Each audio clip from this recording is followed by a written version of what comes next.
They called it the darkest bargain ever struck in the Montana Territory.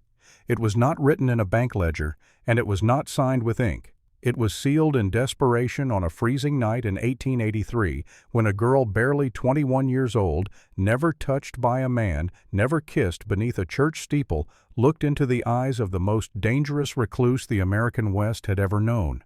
She thought she was saving her life. She did not know she was selling her innocence. He leaned close, his voice like grinding stone, and said the words that would haunt the frontier for 100 years. Your body is mine until I have my sons. This is not a love story, not at the beginning.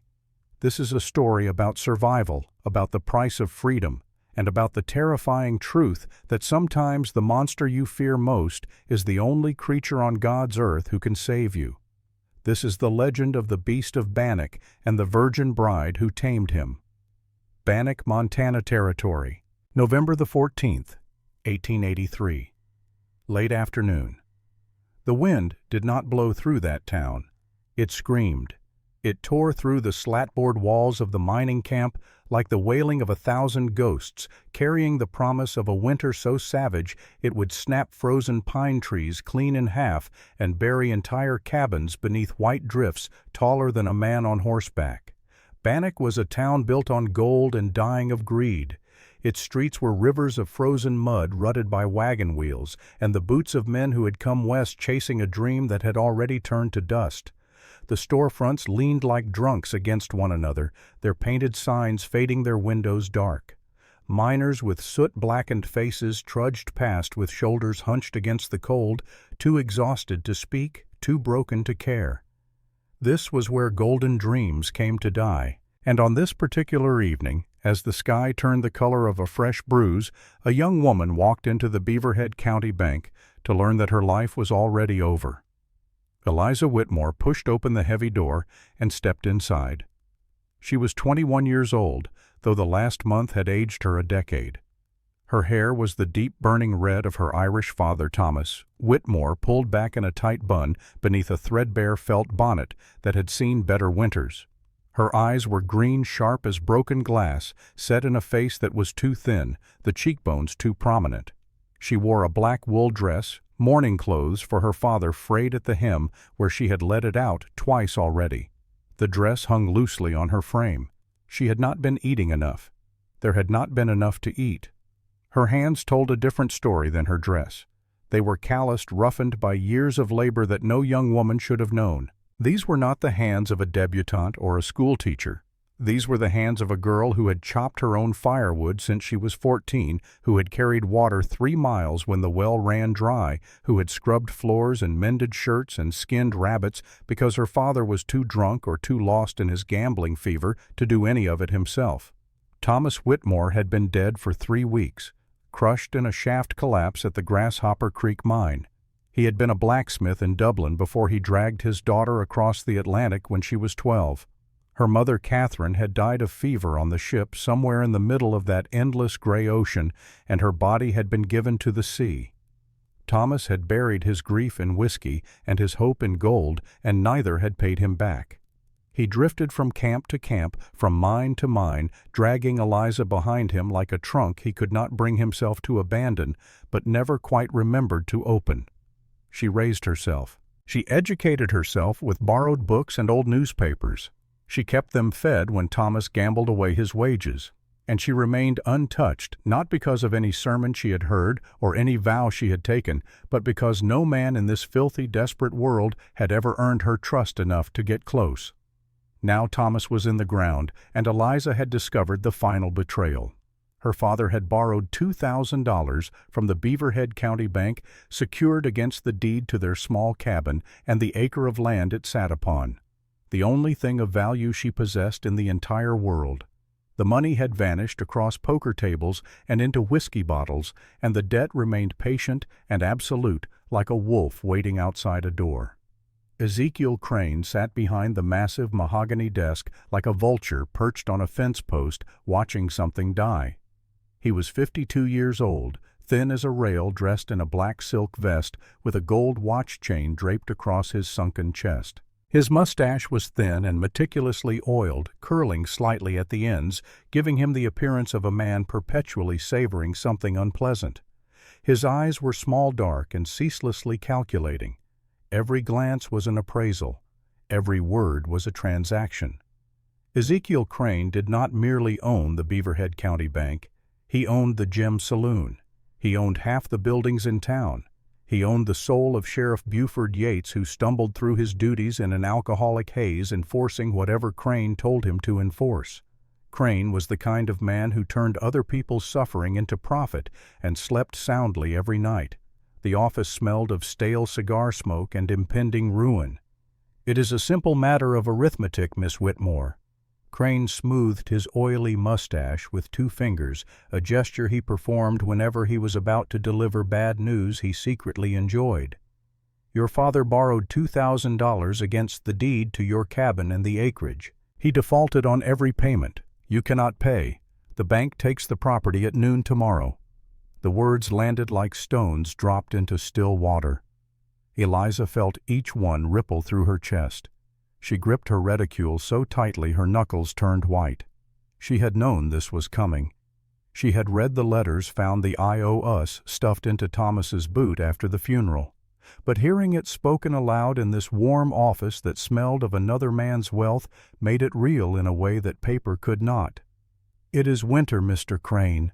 Her voice trembled, but her chin remained high. Whitmores did not beg, even when they should. "If you put me out now, I will freeze before I reach the next town. Give me until spring. I can sew, I can cook, I can work. I will pay you back every cent." Crane chuckled. It was a dry, rattling sound, like dice shaking in a dead man's hand. "We are not running a charity, Miss Whitmore." He leaned forward then, and his eyes changed. They dropped from her face to her bodice, traveled slowly down the black wool dress, and returned to her face with a look that made Eliza's skin crawl. It was not desire exactly, it was something colder. Inventory. "However," Crane said, steepling his fingers, "there is another arrangement. A young woman as robust as you has considerable value in a town full of lonely miners. You could work off the debt upstairs at the saloon. I own that establishment as well. Room and board included. You would be debt-free within, let us say 2 years, perhaps 3, depending on demand." The meaning was as clear as a gunshot. He wanted to put her on her back for every drunk and desperate man in Bannock. He wanted to turn the daughter of Thomas Whitmore into a saloon girl, a painted woman property that earned its keep in a room with a locked door and a squeaking bed. Eliza felt the bile rise in her throat. She stood up so fast her chair scraped violently against the wooden floor. The sound was sharp and satisfying like a slap. "I would rather freeze to death in the snow." "Then freeze you shall," Crane said, already returning to his paperwork, his voice as flat and dismissive as a closing door. "Get out." Eliza turned toward the door. Her hand was on the knob. The wind howled beyond the glass, a white wall of death waiting to swallow her whole. She had no home after tomorrow, no food, no family, no one in the entire territory who would lift a finger to help a penniless orphan girl with red hair and a dead man's debts. She was 21 years old, and she was already a ghost. And then the door exploded inward. It was not opened. It was kicked. The heavy oak slab swung wide and cracked against the interior wall, sending a shower of snow and frozen air into the warm office. The bell above the frame jangled violently, a frantic, panicked sound, and through the doorway stepped a man who looked like he had been carved from the granite mountain itself. He had to duck to enter. His shoulders nearly filled the frame. He wore a coat made from the hide of a grizzly bear, silver gray, with the claws still attached at the collar, clicking softly as he moved. His beard was a dense thicket of black and iron gray, hiding the lower half of his face, but his eyes pale, icy blue, burned with a terrifying intelligence that no amount of wilderness could dim. He smelled of pine resin, dried blood, and cold rain. His boots were enormous, caked with mud and snow, and they left tracks on Crane's expensive rug that looked like the prints of some prehistoric creature. The room went absolutely still. Ezekiel Crane stopped writing. His pen hovered above the paper as if the air had turned to amber. Even the clock on the wall seemed to hold its breath. This was Silas Hargrove. The townspeople of Bannock whispered his name like a curse, like a prayer, like something you said to frighten children into obedience. He lived on the darkly named Dead Man's Peak, a place so treacherous and remote that even the Shoshone avoided it. They said he had killed 3 men in a gunfight in Wyoming and fled to the clouds to hide from God. They said he had fought in the Civil War, though no one could agree which side. They said he came down from the mountain only 3 or 4 times a year to buy supplies at the general store. What they did not know was that he watched the town from the ridgeline far more often than that. Silas Hargrove did not look at Eliza. He walked straight to Crane's desk, his heavy stride deliberate and unhurried, and he unslung a leather pouch from his shoulder. It was heavy. He slammed it onto the mahogany surface with a sound that cracked through the office like a rifle shot. Ezekiel Crane flinched. It was small, barely visible, but Eliza saw it. The most powerful man in Bannock flinched. "What is this?" Crane asked. His voice was steady, but his hand had retreated from the desk. "Gold dust." Silas's voice was a low rumble, the sound of boulders grinding together deep underground. "Raw, unrefined, worth 3,000. Crane's eyes widened. Greed momentarily overpowered fear. He reached for the pouch, but Silas's hand, scarred and massive, crashed down on top of it like a bear trap snapping shut. "The girl's debt," Silas said. "Paid in full, with interest." Eliza's heart slammed against her ribs. She had never spoken a single word to this man. She had seen him only twice in her life, both times at the general store, a mountain of fur and silence, who bought salt coffee and ammunition and left without acknowledging another human being existed. And yet here he was paying $3,000 in raw gold for a girl he had never met. Or had he? Crane recovered his composure, smoothing his vest with trembling fingers. 3,000 covers the debt and buys the land outright. But why she is destitute? She has nothing. Silas did not look at the banker. His icy eyes were fixed on some point beyond the wall, beyond the town, beyond the reach of civilized men. "She is mine." The 2 words hung in the stale air like smoke from a fired gun. Eliza stepped backward, her shoulders hitting the wall. "I am not property," she said, her voice stronger than she felt. "I do not know you." Silas turned to look at her for the first time. Up close, the sheer size of him was staggering. She was not a small woman, but the top of her head barely reached his collarbone. His face was weathered, deeply lined, the face of a man who had spent decades in the grip of wind and sun and sorrow. There was a scar that cut through his left eyebrow, giving him a permanent scowl, and his nose had been broken at least once. But his eyes, those pale, terrible, beautiful eyes, they looked at her not with lust, not with cruelty, but with something far more unsettling. Recognition, as if he had been watching her for a very long time. He stepped into her space, close enough that she could feel the cold still clinging to his coat, close enough that she had to crane her neck upward to hold his gaze. "You have no home, Eliza." He used her Christian name with a familiarity that sent ice water down her spine. "You have no food, no family. Crane will put you on your back for miners by Tuesday." "Or what?" she whispered. He leaned down. His lips were inches from her ear, his breath warm against her cold skin, and when he spoke his voice dropped to a register so low that only she and the devil himself could hear it. "I have land that needs a keeper. I have a bloodline that needs an heir. I do not need a maid. I do not need a wife. I need a woman who can give me sons." Eliza's hand flew to her mouth. Her stomach dropped as if the floor had vanished beneath her feet. Silas straightened and continued, his voice low and measured, laying out the terms of the contract as if he were negotiating the purchase of livestock. He would pay her debts in full.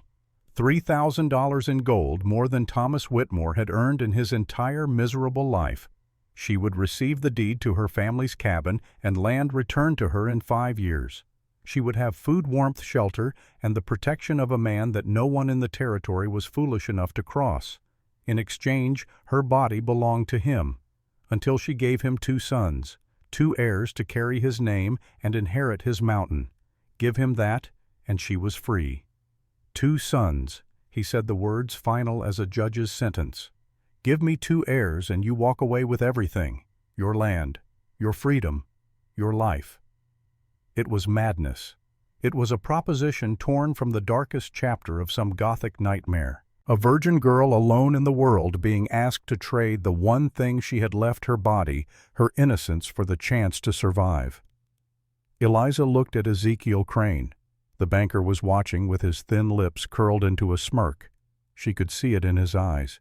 He was already picturing her upstairs at the gem saloon, already calculating the profit per night, already imagining the line of men that would stretch out the door for the privilege of a red-haired Irish girl who had never been touched. That was her alternative. That was door number 2. She looked out the window. The blizzard had swallowed the world.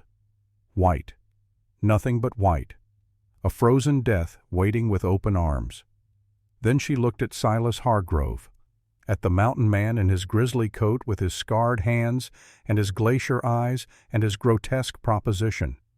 There was no lust in his face, no hunger of the flesh, only a grim, cold, absolute determination.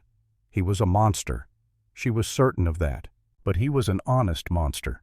And in a world of liars, an honest monster was the closest thing to a saint she was likely to find. Eliza closed her eyes.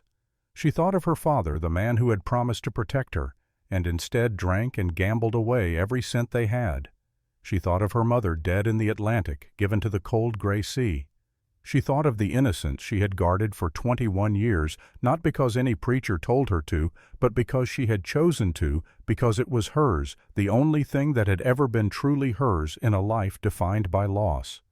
And now that choice was being taken from her, not by force, by arithmetic, by the simple brutal math of survival, but between 2 kinds of loss, between surrendering herself to one man in a cabin on a mountain, or surrendering herself to 100 drunken miners on a saloon floor, the calculation was mercilessly clear. She opened her eyes. 2 sons, she breathed. 2, Silas confirmed. Eliza Whitmore straightened her spine. She released her reticule. She let her hands fall to her sides, palms open, fingers steady. "Draw up the papers, Mr. Crane," she said.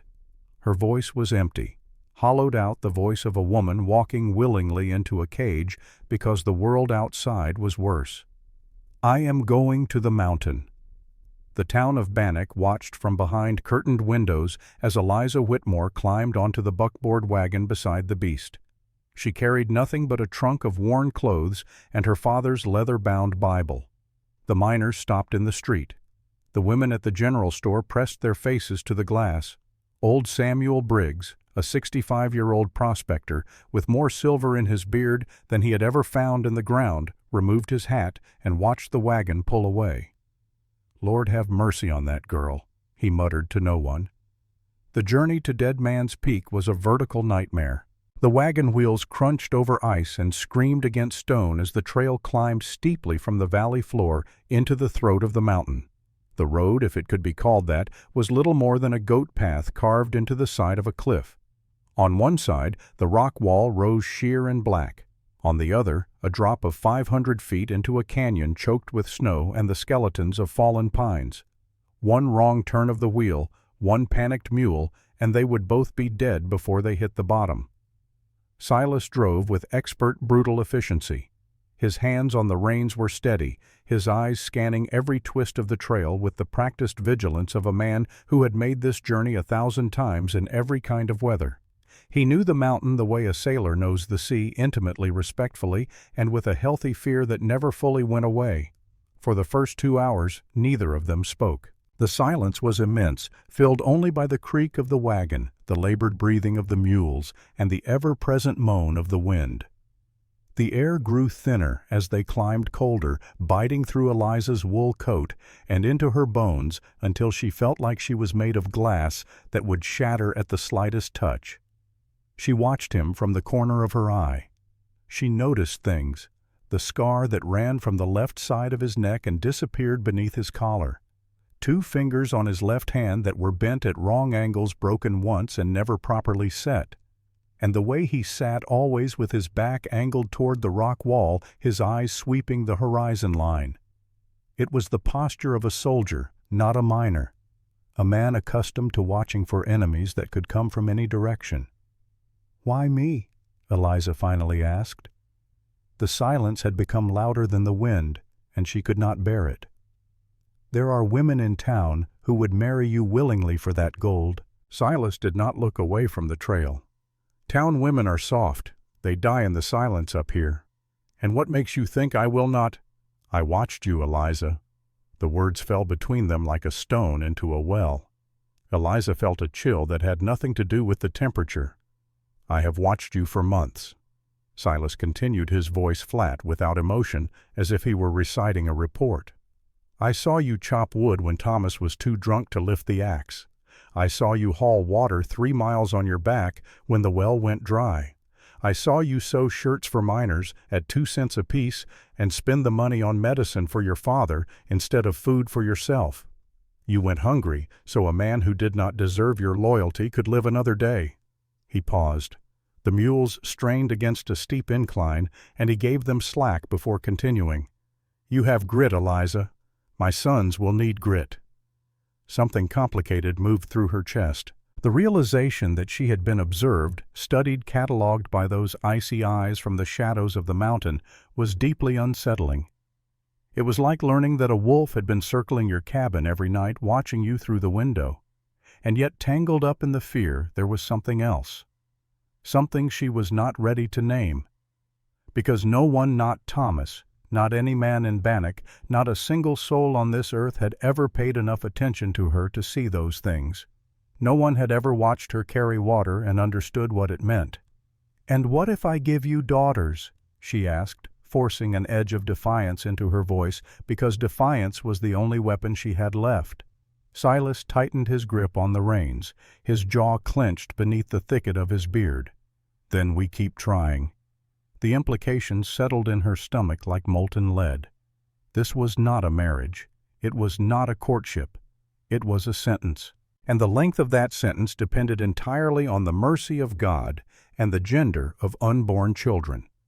Night had fallen by the time they reached the cabin. The structure that emerged from the darkness was less a house and more a fortress. Massive logs, each one thicker than Eliza's waist, had been notched together with a precision that spoke of years of solitary labor. The cabin was built directly against a sheer cliff face, its back wall protected by 100 feet of solid granite, a natural shield against avalanches and the worst of the mountain wind. A stone chimney rose from the peaked roof, trailing lazy smoke into the star-filled sky. 2 enormous dogs, Irish wolfhounds tall as ponies, came bounding out of the darkness, their tails wagging for Silas, their eyes suspicious and watchful as they circled Eliza. Inside the cabin was surprisingly warm. A massive stone hearth dominated one entire wall, roaring with a fire that Silas must have banked before leaving for town that morning. The floor was swept clean. Animal hides covered every surface. Bare wolf elk spread across the furniture, draped over chairs layered on the floor. It was savage and primitive, but it was shelter, and after hours in the killing cold, it felt like a cathedral. There was only one bed. It was enormous, built from rough-hewn logs stacked with buffalo robes and wool blankets until it looked like a nest built for giants. Eliza stood just inside the doorway and stared at it, and every ounce of courage she had summoned in the bank office drained out of her like water through a cracked jug.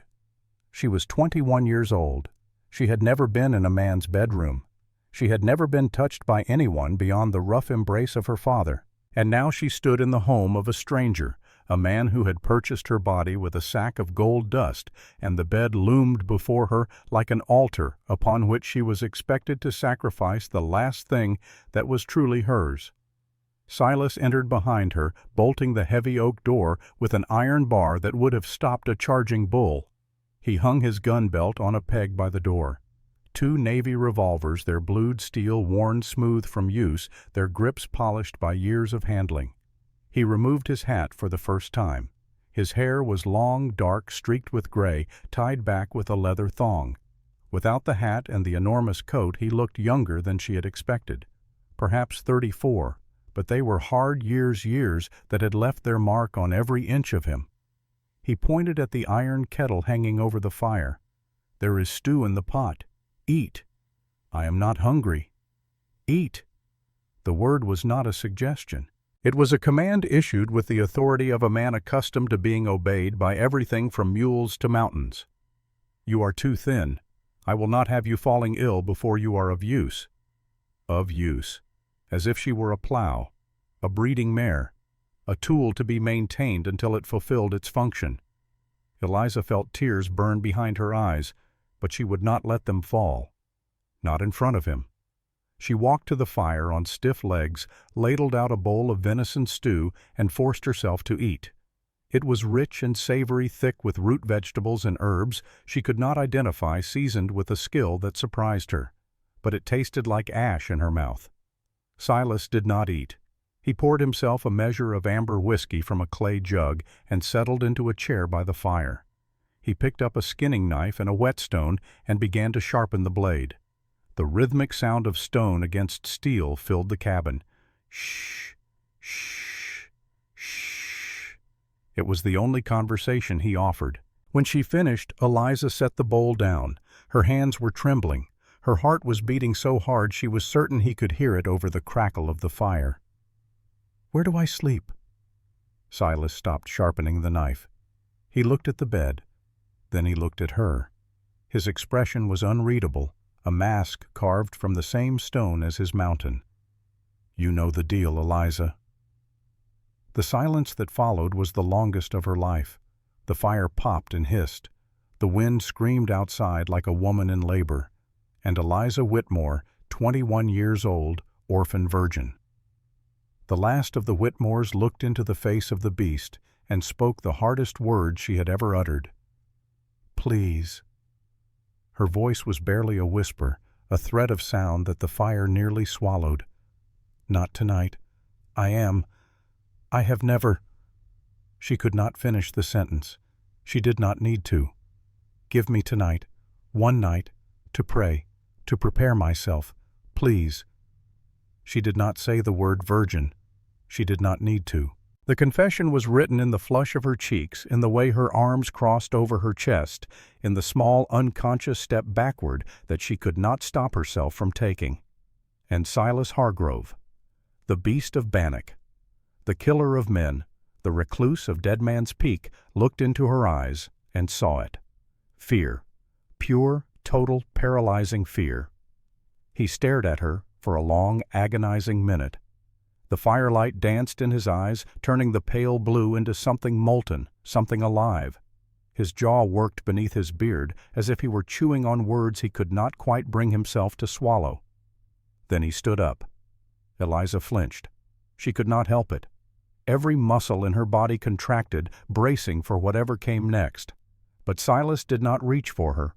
He walked past her close enough that she felt the heat of his body and grabbed a pile of furs from the bed. He threw them onto the floor beside the hearth, arranging them into a rough pallet with quick, efficient movements. "You sleep in the bed," he said without looking at her. "I will take the floor, tonight." Eliza released a breath she did not know she had been holding. Her knees nearly buckled. She reached for the back of the chair to steady herself. "Thank you," she whispered. "Do not thank me." Silas turned his back to her and began unbuttoning his shirt. As the fabric fell away, Eliza saw his back, and the sight stole the breath from her lungs. It was a tapestry of violence. Whip marks, long and pale, crisscrossed his shoulder blades in a pattern that spoke of systematic, prolonged cruelty. Claw marks, thick and ragged, ran down his right side where some predator had tried to open him up. And there, near the base of his spine, two puckered circles of scar tissue that could only be bullet wounds. His body was a map of suffering, a record of every horror a man could endure and still draw breath. "I am not doing it for your comfort," he said, pulling a buffalo robe over himself as he lay down on the hard floor. "I am doing it because fear has no place in my bed. When the time comes, I want a woman, not a frightened child." He stretched out his massive frame, barely contained by the pallet of furs. He folded his arms behind his head and stared at the ceiling. "Blow out the lamp. We rise at dawn." Eliza scrambled into the enormous bed, pulling the heavy covers over herself without removing a single garment. She lay there rigid, fully clothed, buried beneath layers of buffalo hide and wool, listening to the wind howl outside and the steady, deep breathing of the stranger on the floor. In the darkness, her mind raced. He could have taken what he wanted. There was nothing she could have done to stop a man twice her size, a man who could lift a wagon wheel with one hand. But he had not. He had given her the bed and taken the floor. Why? Because he had honor, or because he wanted her willing. Both possibilities frightened her in different ways. If it was honor, then the monster had a code, and a monster with a code was far more complicated than a simple brute. If it was strategy, then he was patient, and a patient monster was infinitely more dangerous than an impatient one. But there was something else that troubled her as she lay in the darkness, something that gnawed at the edge of her consciousness like a rat chewing rope. When Silas spoke of Thomas when he said, "I will not have you falling ill," there had been a shift in his voice, a current of contempt running beneath the surface sharp as a blade concealed in silk. The contempt was not directed at her. It was aimed at the name she carried, at the dead man who had given it to her. Silas Hargrove hated Thomas Whitmore, and he had not bought Eliza only because he needed sons. She survived the first night. But as she drifted into a restless, shallow sleep, haunted by the wind and the fire and the breathing of the man on the floor, she could not shake the feeling that the greatest danger was not inside this cabin. It was buried somewhere in the past, in a secret that Silas carried like a loaded gun.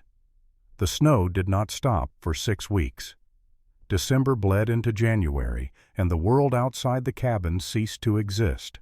The drifts piled against the walls until the windows were buried, turning the interior into a permanent twilight. Time on Dead Man's Peak lost all conventional meaning. It was no longer measured in hours or days. It was measured in logs burned and heartbeats endured. For the first month, Eliza and Silas moved around each other like two predators, sharing a territory watchful, tense, and exquisitely aware of the other's presence at every moment. The cabin, though large by frontier standards, felt suffocatingly small when occupied by a man the size of a grizzly, and a woman whose nerves were wound tighter than piano wire.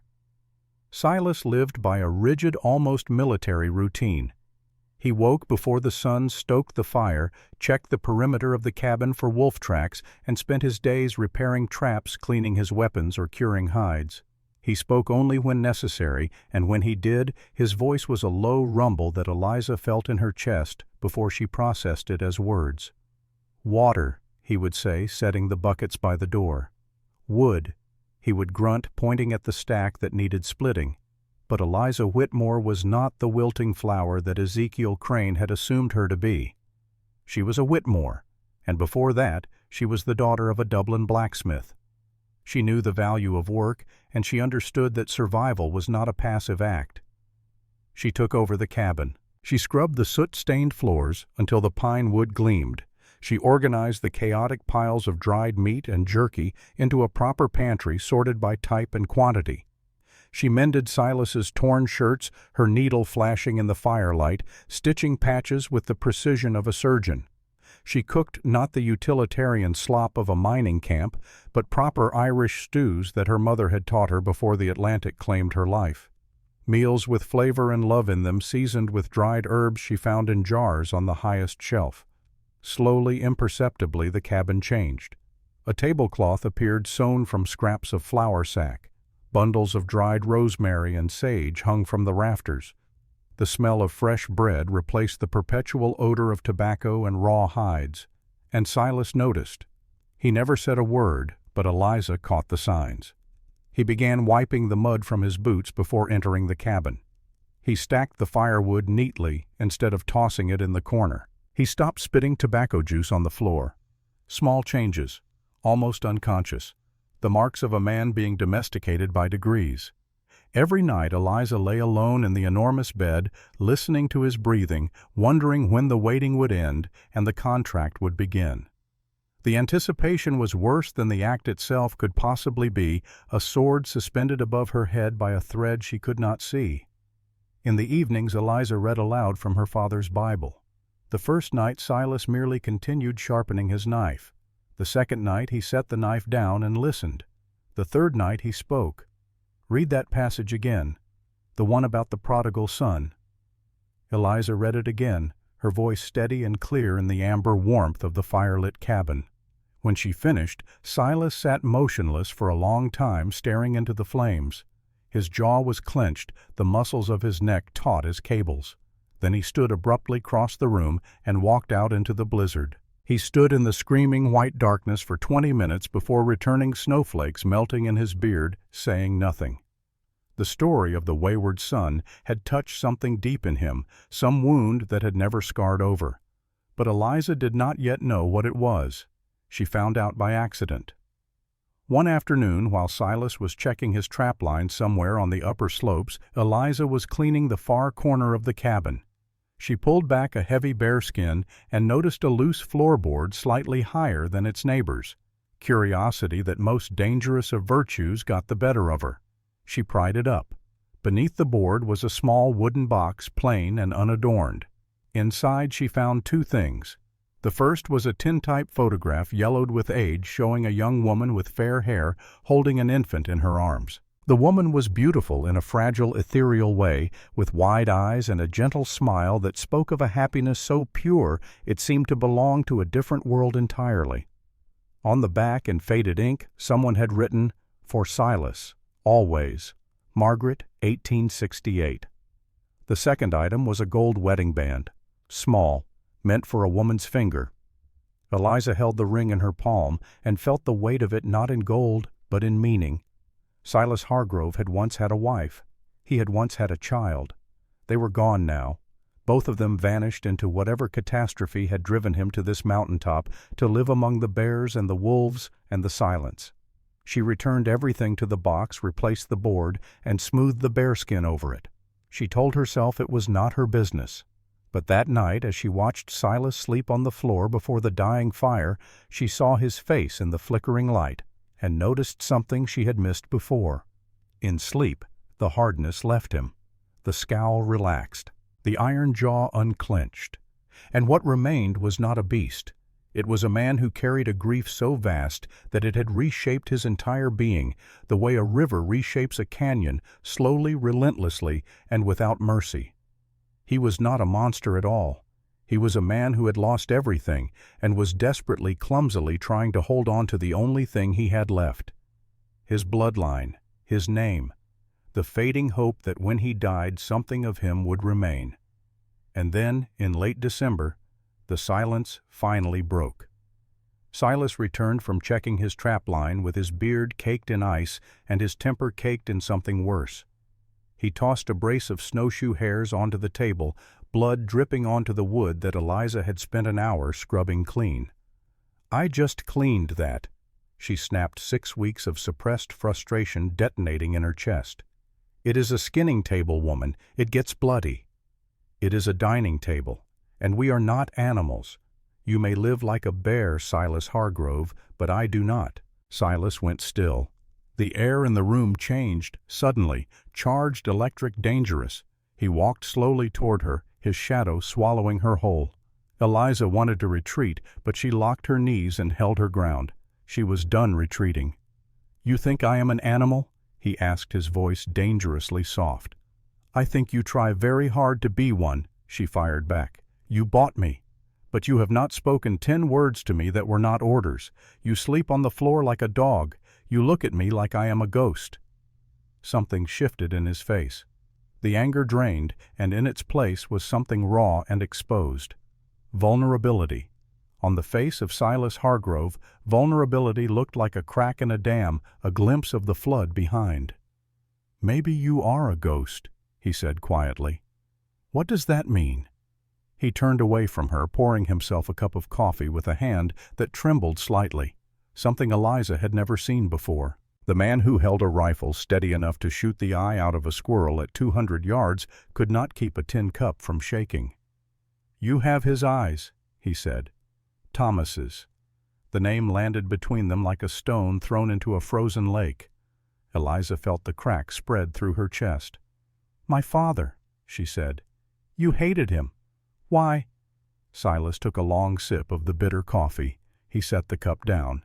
He turned to face her, and the vulnerability was gone, replaced by something far more frightening: cold, absolute fury. "Hate is too small a word," Silas said. "Thomas Whitmore was a thief and a liar, but worst of all, he was a coward. Do you know why you are here, Eliza Truly? Because of the debt. Because he bet you." Silas's voice cracked across the cabin like a whip. Eliza stumbled backward, her hand finding the edge of the table for support. "What?" The story came out of Silas like poison from a wound in a rush, unstoppable, bitter, and burning. The night before the mine collapsed, Thomas Whitmore had been sitting at the poker table in the Gem Saloon. He had lost everything: his money, his IOUs, his deed. But Thomas did not stop. Thomas never stopped.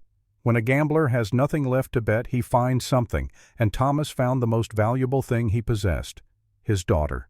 He set it to the table. Silas growled, his voice dropping to a lethal whisper that cut deeper than any shout. He said, "If I lose, the winner gets my daughter. She is young, she is strong, she is pure. She will do whatever you say. He bet your virginity, Eliza, on a pair of eights." The room spun. The firelight blurred. Eliza felt the blood drain from her face, from her hands, from every part of her body, until she was hollow, empty, a shell standing upright through nothing but the stubbornness of Irish bones. "No." Her voice was not her own. It belonged to the little girl who still believed her father loved her. "He loved me. He would never." "He lost," Silas said with merciless precision, "to Ezekiel Crane. That is why Crane came for you so quickly. He did not just want the debt money, Eliza. He won you, fair and square, in a game of 5-card stud. Your father died the next day in the mine, probably trying to dig enough gold to buy you back before you found out. But the debt stood, and Crane collected." Eliza sank into the chair. She buried her face in her hands. The image of her father, the man she had mourned, the man she had prayed for, the man whose Bible she read every night, sitting at a poker table laughing, sliding his daughter's innocence across the felt like a chip, shattered something inside her that would never fully heal. A hand settled on her shoulder. It was heavy, warm, rough with calluses, and unexpectedly gentle. "I did not buy you to enslave you, Eliza." Silas's voice was stripped of its usual gravel. It was raw, almost tender, the voice of a man unaccustomed to comfort, trying his best to offer it. "I bought the debt from Crane to keep you out of his brothel. I knew Thomas. I knew what he did. You did not deserve that fate." Eliza looked up through her tears. "But the contract, the sons, you said—" Silas looked down at her, and for the first time since she had met him, the ice in his blue eyes melted. Completely. What lay beneath was not the gaze of a beast. It was the gaze of a man who had been alone so long that he had forgotten how to be anything else. "I am a solitary man, Eliza. I am aging. I built this kingdom on rock, and I have no one to leave it to. I had a wife once. I had a son. They are gone." His voice cracked on the word gone, a fissure running through granite. "I saw a way to save you and preserve my legacy at the same time. It was a cold bargain. I see that now." He pulled his hand from her shoulder and turned toward the door. "I will sleep in the barn tonight." "No." The single syllable stopped him at the threshold. His hand was on the latch. His back was to her. He did not turn around. Eliza stood. Her heart was hammering in her chest, in her throat, in her temples, a percussion of terror and something else. Something fierce and blazing that burned away the fear like fire burns away fog. He was not a monster. He was a savior wrapped in wolfskin.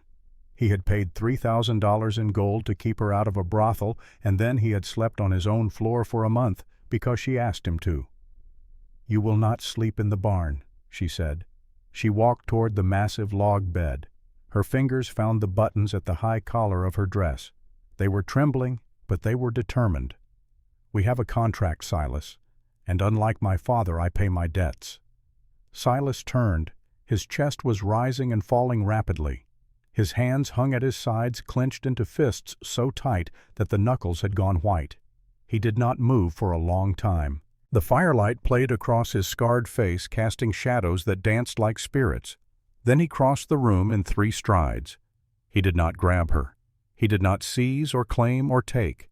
He cupped her face in his large, calloused hands, his thumbs brushing away the tears that streamed down her cheeks, and he looked at her with those pale blue eyes that held more pain than any man should carry. "Eliza," he groaned. Her name in his mouth was a sound of pure agonizing want, not just for her body, for her warmth, for her presence, for the end of a loneliness so total that it had become indistinguishable from death. "I am here," she whispered. When he kissed her, it was not with the violence she had feared. It was with a desperate, starving hunger, the hunger of a man who had not been touched by gentleness in years. He tasted of whiskey and winter, and something deep beneath both, something that was simply and irreducibly Silas. He lifted her off her feet as if she weighed nothing at all, carrying her to the bed that had stood cold and empty for so long. And when he laid her down, his hands, the hands that had killed men and skinned bears and shattered bone, moved over her with a patience and a carefulness that undid her completely. He knew she had never been touched. He knew this was her first time, and the most terrifying man on the mountain became for that night the most gentle. Outside the blizzard raged, burying the world in white silence. Inside the cabin the fire burned high, and the contract was sealed, not in blood, not in gold, but in sweat and skin, and the collision of two shattered souls finding harbor in each other's dark. Afterward, Silas slept, truly slept, on the bed for the first time in weeks. His breathing was deep and slow, the breathing of a man who had set down a weight he had been carrying for years. Eliza lay awake. She placed her hand on his chest, feeling the powerful heartbeat beneath the lattice of scars. She did not love this man, not yet. That word was too large, too luminous to apply to whatever this was. But something had changed. Between the cold-blooded contract and the unexpected tenderness between the truth about her father and the darkness of her rescuer, Eliza Whitmore was no longer the girl who had walked into the Beaverhead County Bank that afternoon. That girl was gone, burned away like frost in the morning sun. And in the darkness, as the fire crumbled to coals and the wind sang its ancient song against the walls, Eliza whispered a question that no one heard. "Margaret," she breathed, remembering the photograph, the fair-haired woman with the gentle smile and the baby in her arms. "What happened to you?" The mountain did not answer. The mountain never answered. But somewhere in the night, Silas murmured in his sleep, and the name that fell from his lips was not Margaret's. It was hers. March of 1884 arrived not with flowers, but with violence. The thaw came like a fist breaking through a wall of ice. The sun returned to Dead Man's Peak with a vengeance, and the snowdrifts that had imprisoned the cabin for 3 months began to dissolve into rushing torrents of slush and meltwater. The mountain groaned and cracked as the ice released its grip, the sound echoing across the valley like cannon fire, like the earth itself was stretching after a long and terrible sleep. Life inside the cabin had transformed. The silence between Eliza and Silas was no longer heavy. It had become something else entirely, companionable, easy. The silence of two people who have passed through the fire of forced proximity and emerged not as strangers sharing a cage, but as something closer to partners sharing a life. They moved in rhythm now. She cooked. He hunted. In the evenings he whittled wood by the fire, his enormous hands shaping pine and cedar into objects of surprising delicacy while she read aloud from her father's Bible or from the tattered newspapers he brought up from the valley on his rare trips below the tree line. They shared the bed every night. Silas was a demanding lover. His appetite for her seemed boundless, as if the years of solitude had created a hunger so vast that no single night could ever fully satisfy it. But he was also fiercely possessive and protective in ways that surprised Eliza. If she coughed, he brewed pine needle tea. If she shivered, he stoked the fire until the cabin was warm enough to melt iron. He watched her with an expression that was no longer the cold assessment of a man evaluating livestock. It was something deeper, something that edged dangerously close to devotion, though he would sooner have cut out his own tongue than speak the word aloud. And Eliza was changing too. She recognized it with a mixture of surprise and quiet shame. She did not dread the nights anymore. In fact, she had begun to anticipate them in ways that flushed her cheeks when she caught herself. Silas had a way of touching her that was unlike anything she had imagined in her most private thoughts. Rough, but careful. Demanding, but patient. He read her body the way he read the mountain, with an instinct born of deep attention and respect. And she had begun to touch him back. Not because of the contract, not because she owed him, because she wanted to, because his scarred skin beneath her fingertips felt like a language she was learning to speak, and each night she became more fluent. But the shadow of the contract still loomed. Every month when her blood came, Eliza saw a flicker of disappointment in Silas's eyes. He never spoke of it. He never pressed or complained or showed frustration. But she saw it, that momentary dimming of the pale blue light like a candle guttering in a draught, and it frightened her. 5 years, 2 sons. The arithmetic of the bargain was relentless. What if her body refused to cooperate? What if she could not give him what he needed? What then? But the answer to that question would have to wait. Because the danger that spring did not come from within her body, it came from the valley below. One evening in late March, after the fire had burned low and the cabin was wrapped in the amber warmth of dying embers, Silas lay on his back in the bed with one arm draped across Eliza's shoulders. She was tracing the whip scars on his chest with her fingertips, mapping the geography of his suffering with a tenderness that made his breath catch. "Who did this to you?" she asked softly. He was quiet for so long that she thought he would not answer. The fire popped. The wind murmured against the walls. Then his voice came flat and distant, as if he were reading a report from some other man's life. "The Union Army. Elmira prison camp. I was captured at Chickamauga in '63, spent 11 months in that hellhole." Eliza had heard whispers about the Union prison camps where Confederate soldiers were sent to die. Elmira was among the worst. A camp in New York where nearly 3,000 Southern men had perished from cold disease and starvation. The winters were brutal, the rations barely enough to sustain life, and the guards had little sympathy for rebel prisoners. It was a place designed not merely to contain men, but to break them. But Silas had not been a Union prisoner. He had fought for the Confederacy, the 18th Tennessee Infantry. This meant he had been captured by his enemies and thrown into a pit designed to destroy men's bodies and souls with equal efficiency.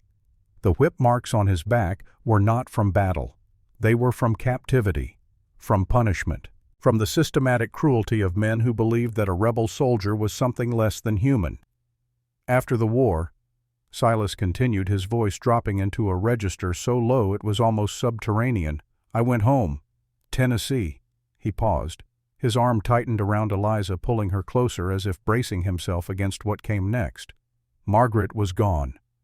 The name hung in the dark air between them. Margaret. The woman in the photograph. The fair-haired ghost with the gentle smile. "Your wife," Eliza whispered. "My wife. And my son. Samuel. He was 2 years old when I left for the war. He never knew my face."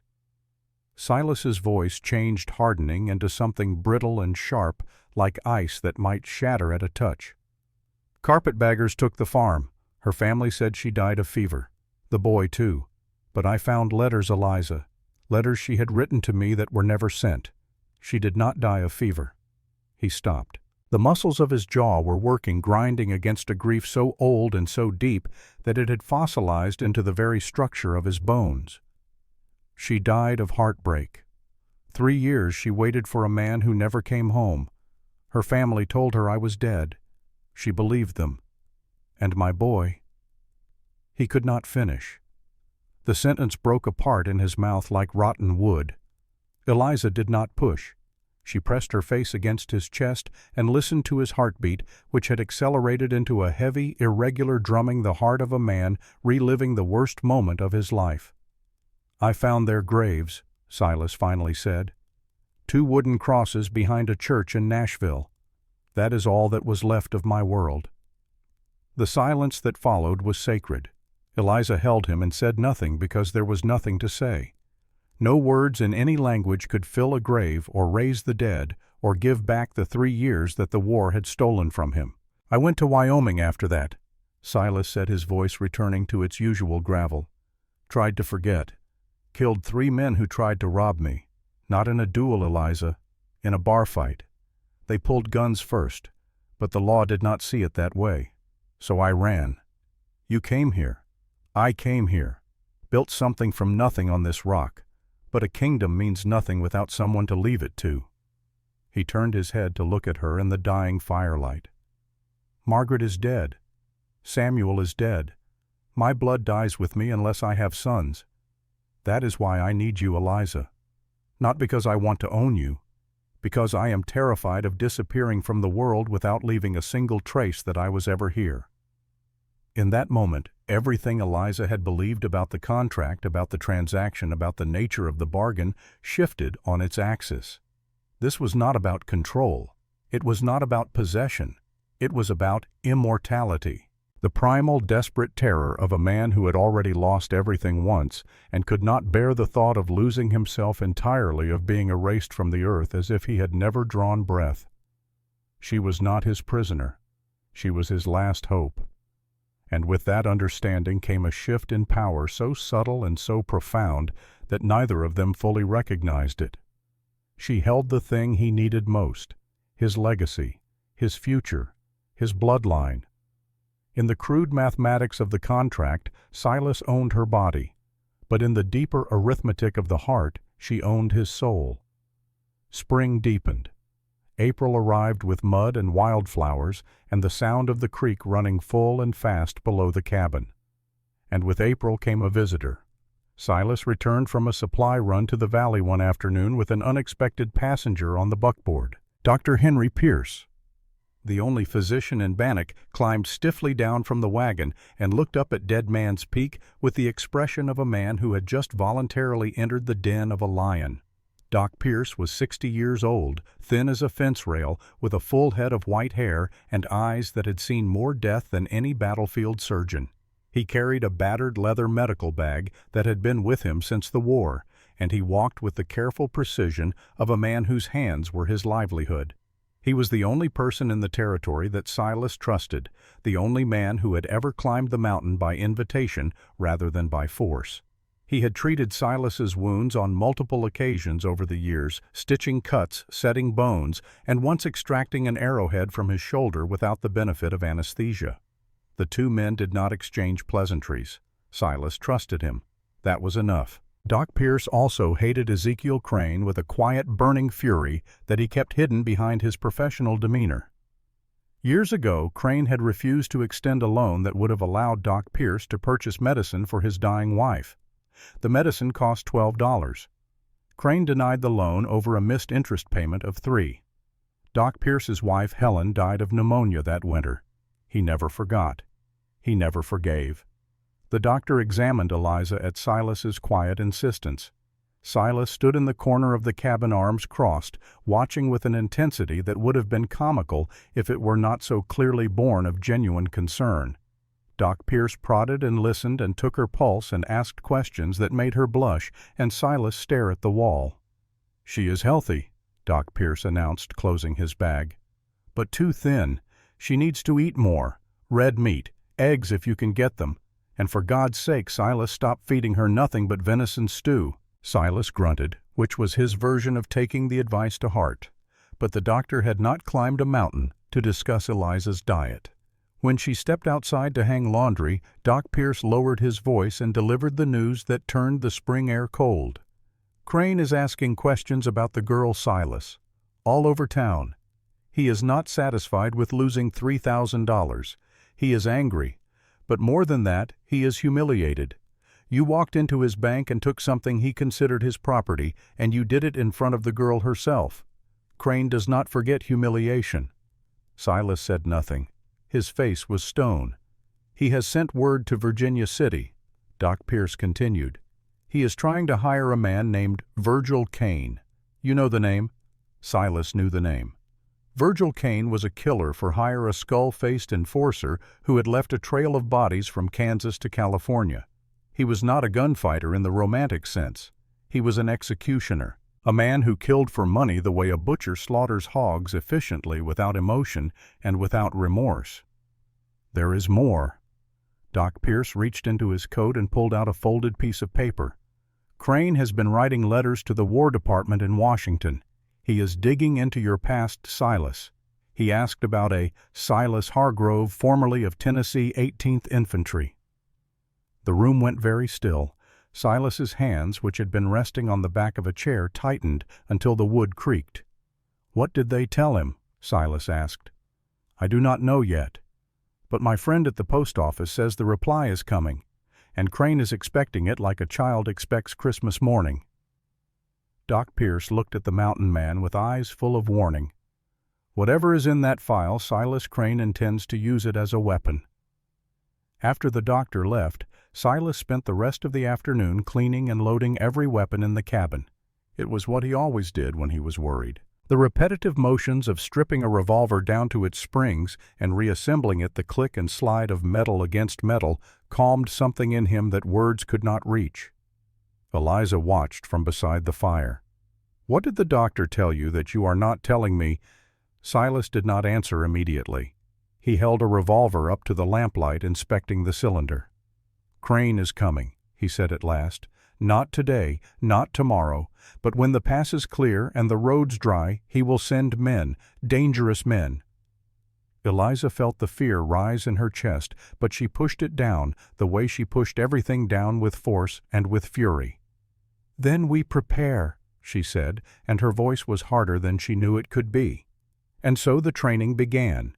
Silas taught Eliza the way a sergeant teaches a recruit, with patience born not of kindness, but of necessity. He placed the heavy Navy revolver in her hands on a cold April morning, and she nearly dropped it. The gun was enormous in her grip, a weapon designed for a man's hand, black and oiled and smelling of death. "Hold it with both hands," Silas instructed, standing behind her, his arms framing hers, adjusting her grip with a delicacy that seemed impossible for fingers so large. "Squeeze, do not pull. Let the gun do the work." The first day she hit nothing. The target's tin can set on a fallen log at 30 yards remained upright and mocking. Her arms ached. Her ears rang from the concussive blast of each shot. She wanted to cry, but she would not in front of him. The second day she hit a tree trunk. It was not the tree she was aiming at, but it was progress. Silas said nothing, which was his version of encouragement. By the end of the first week she was hitting the cans with regularity. By the second week she could reload the revolver in under 10 seconds. By the third week, Silas watched her put 3 consecutive shots into a tin can at 40 yards and gave a single, nearly imperceptible nod of his head. From the beast of Bannock, that nod was the equivalent of a standing ovation. He taught her other things, too. How to set snares for rabbits, her nimble seamstress fingers proving more adept at tying the delicate knots than his own massive paws. How to identify edible plants and medicinal herbs in the mountain wilderness. How to cauterize a wound with a heated blade, a lesson he delivered with grim practicality. "If I go down," he said, "you need to keep me alive long enough to get back up." He taught her to drive the mule team on mountain terrain, to read the weather by the color of the sky and the behavior of the birds, to build a fire in wet conditions, and to move through the forest without sound. He was a patient teacher, methodical and thorough, and Eliza was a relentless student. Something shifted between them during those training sessions. When Silas stood behind her to correct her aim, his breath warm on the back of her neck, his arms steady around hers. Eliza noticed that she leaned into him instead of stiffening. When she hit her target and turned to him with a grin of pure triumph, she caught an expression on his face that she had never seen before. Not assessment, not calculation, pride. Silas Hargrove was proud of her, and the pride in those pale blue eyes warmed her more than any fire. Then the danger arrived. It was a Tuesday morning in early May. The dogs were the first warning. The 2 Irish wolfhounds, named Cain and Abel by Silas, with a dark humor that Eliza did not fully appreciate, erupted into a frenzy of deep guttural barking. Not the playful yelps of feeding time, the savage primal warning of predators who have detected a threat. Silas was outside splitting firewood shirtless despite the lingering chill of the mountain spring, his muscles coiling and releasing with each swing of the axe. Eliza was hanging laundry on the line she had strung between the cabin and a pine tree, pinning one of his mended shirts with wooden pegs. Silas froze mid-swing. The axe head was buried in a log, and he left it there. In one fluid motion he grabbed the Winchester rifle leaning against the chopping stump. Eliza, inside. Now. She did not argue. She did not question. She dropped the laundry basket and ran for the heavy oak door. She had just latched it and slid the iron bar into place when she heard the hoofbeats. Through the gaps in the boarded window shutters, she saw them emerge from the tree line. 3 riders. They were not locals. They wore long dusters and low-slung hats. They rode expensive horses, tall and well-fed, not the shaggy mountain ponies used by the Bannock miners. These were men who had traveled a considerable distance for a specific purpose, and that purpose was not social. Silas stood in the middle of the yard, the Winchester held loosely across his chest, his bare torso steaming in the cold air. The dogs flanked him, hackles, raised lips peeled back from teeth as long as a man's thumb. "That is close enough," he called out, his voice carrying across the clearing like a roll of thunder. The lead rider smiled. He was a thin man, skeletal, with a face like a bare skull scarred by smallpox. His eyes were deep-set and utterly dead, the eyes of a man in whom the capacity for empathy had been surgically removed.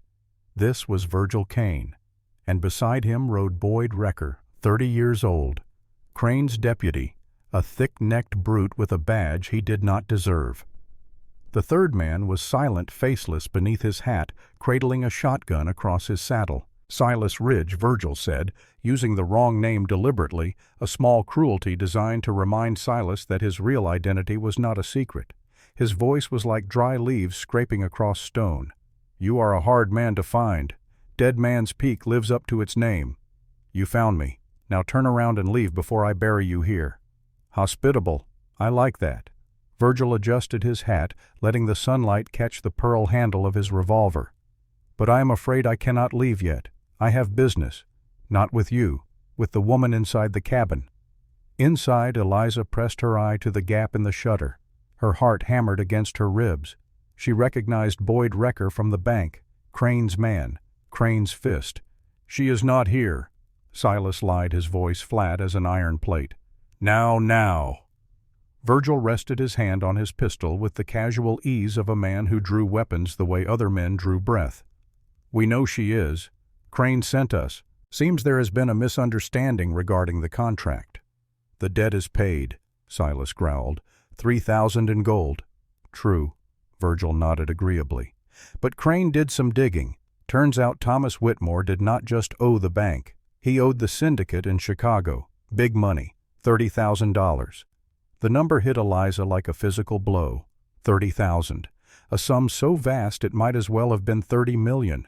Her father's gambling debts extended far beyond Bannock, far beyond anything she had imagined, into the dark underworld of organized crime in the distant East. Crane bought that debt.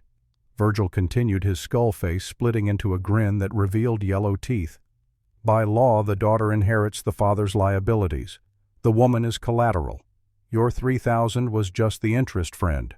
Crane wants her back, or he wants $30,000 by sundown. Silas spat on the ground. "He gets lead." "I thought you might say that," Virgil sighed.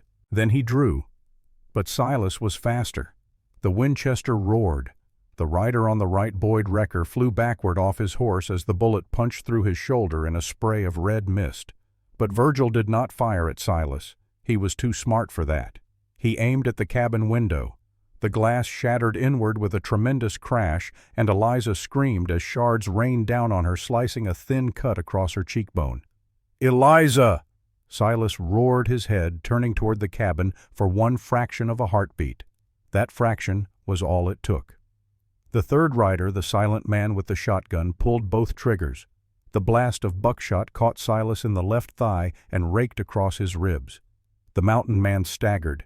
His leg buckled. He went down to one knee in the dirt, and blood bloomed instantly on his trousers and on the snow that still lingered in patches around the yard, turning the white to crimson.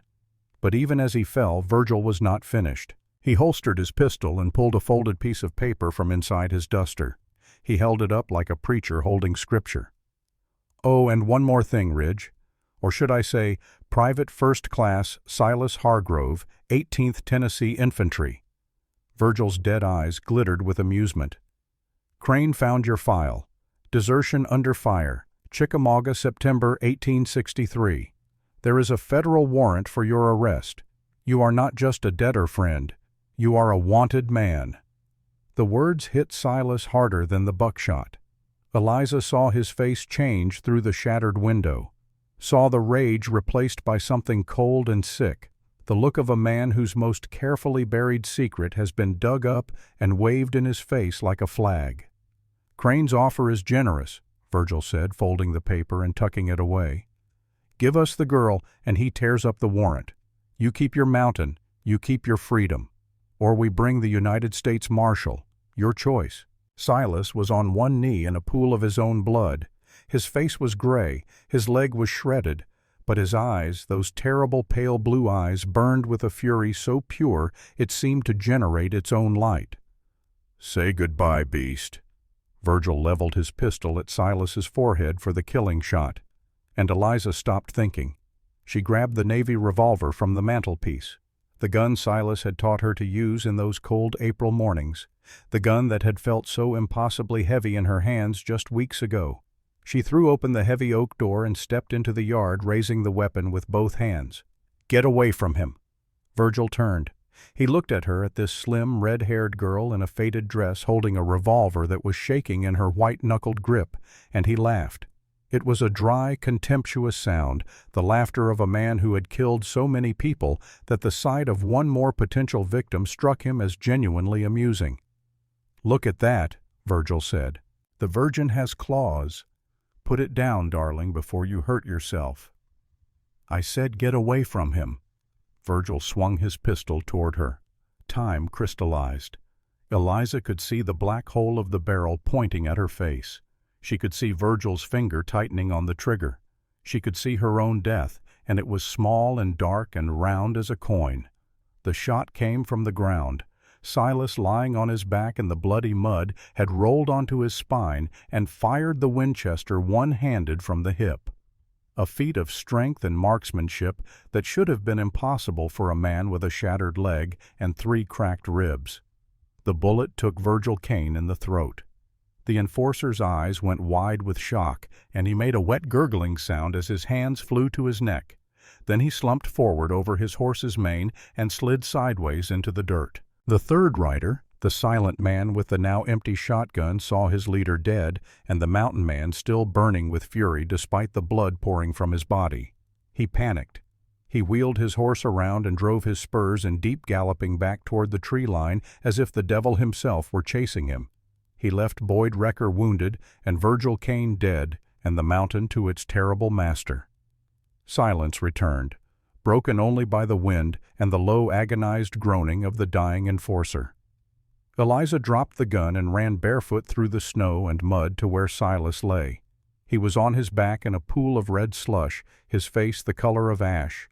The buckshot had torn his thigh open to the muscle, and the blast had grazed his ribs, leaving a stripe of raw flesh that wept blood with every breath. "Get inside," he wheezed, trying to push himself up on his elbows. "Hush," Eliza commanded. The terror that had gripped her moments ago had been replaced by a frantic, crystalline efficiency. This was what survival looked like.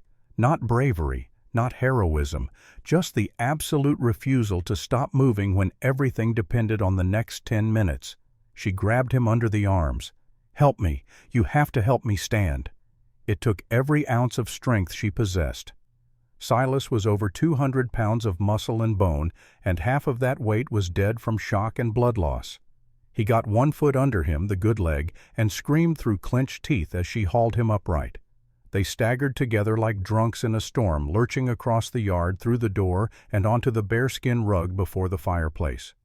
Eliza kicked the door shut and slammed the iron bar home. She turned to look at the wreckage of the man who had bought her freedom with gold and defended it with blood, and she felt something vast and terrible rise in her chest. Not fear, not pity, love. raw, ungovernable, and absolutely certain. "Cauterize it!" Silas gasped, his eyes rolling. He was fighting to stay conscious. "Knife. Fire." Eliza looked at his leg. The wound was a nightmare of torn flesh, exposed muscle, and embedded debris. The buckshot had carried fragments of dirty wool from his trousers deep into the tissue. Without treatment, infection was certain. Without cauterization, he would bleed to death on the floor of his own cabin. She grabbed his hunting knife and shoved the blade into the glowing embers of the hearth.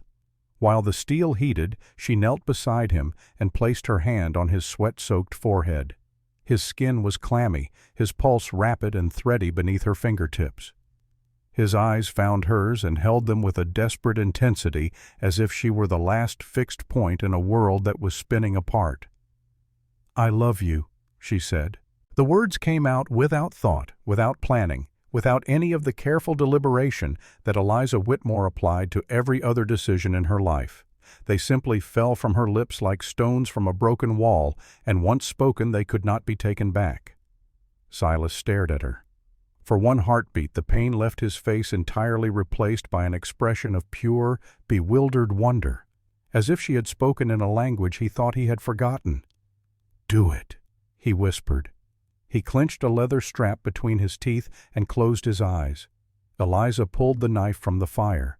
The blade glowed cherry red, pulsing with heat that she could feel on her face from a foot away. She looked at the weapon in her hand, then at the man on the floor, then at the wound that was stealing his life, one heartbeat at a time. She pressed the hot steel to the wound. The smell of burning flesh filled the cabin, thick and sweet and horrible. Silas arched his back off the floor. A roar of pure agony tore from his throat, muffled by the leather strap, a sound that was barely human. His fists pounded the floorboards, his body convulsed, and then he went limp, unconscious. Eliza threw the knife into the water bucket. The steel hissed and spat. She sat on the floor, trembling, her hands covered in his blood, and she checked his pulse. It was there, weak, thready, but there. She bandaged him as tightly as she could. She stoked the fire until the cabin was blazing hot. She loaded every weapon in the house, lining them on the table in a row, a Winchester, 2 Navy revolvers, and a shotgun she found under the bed. Then she sat in the rocking chair facing the door, the Winchester across her lap, and she waited. They wanted her body. They wanted her land. They would have to climb over a mountain of brass casings to get it. She was not a widow. She was not a virgin bride. She was the keeper of Dead Man's Peak. And she would kill every man who set foot on this mountain before she let them take what was hers.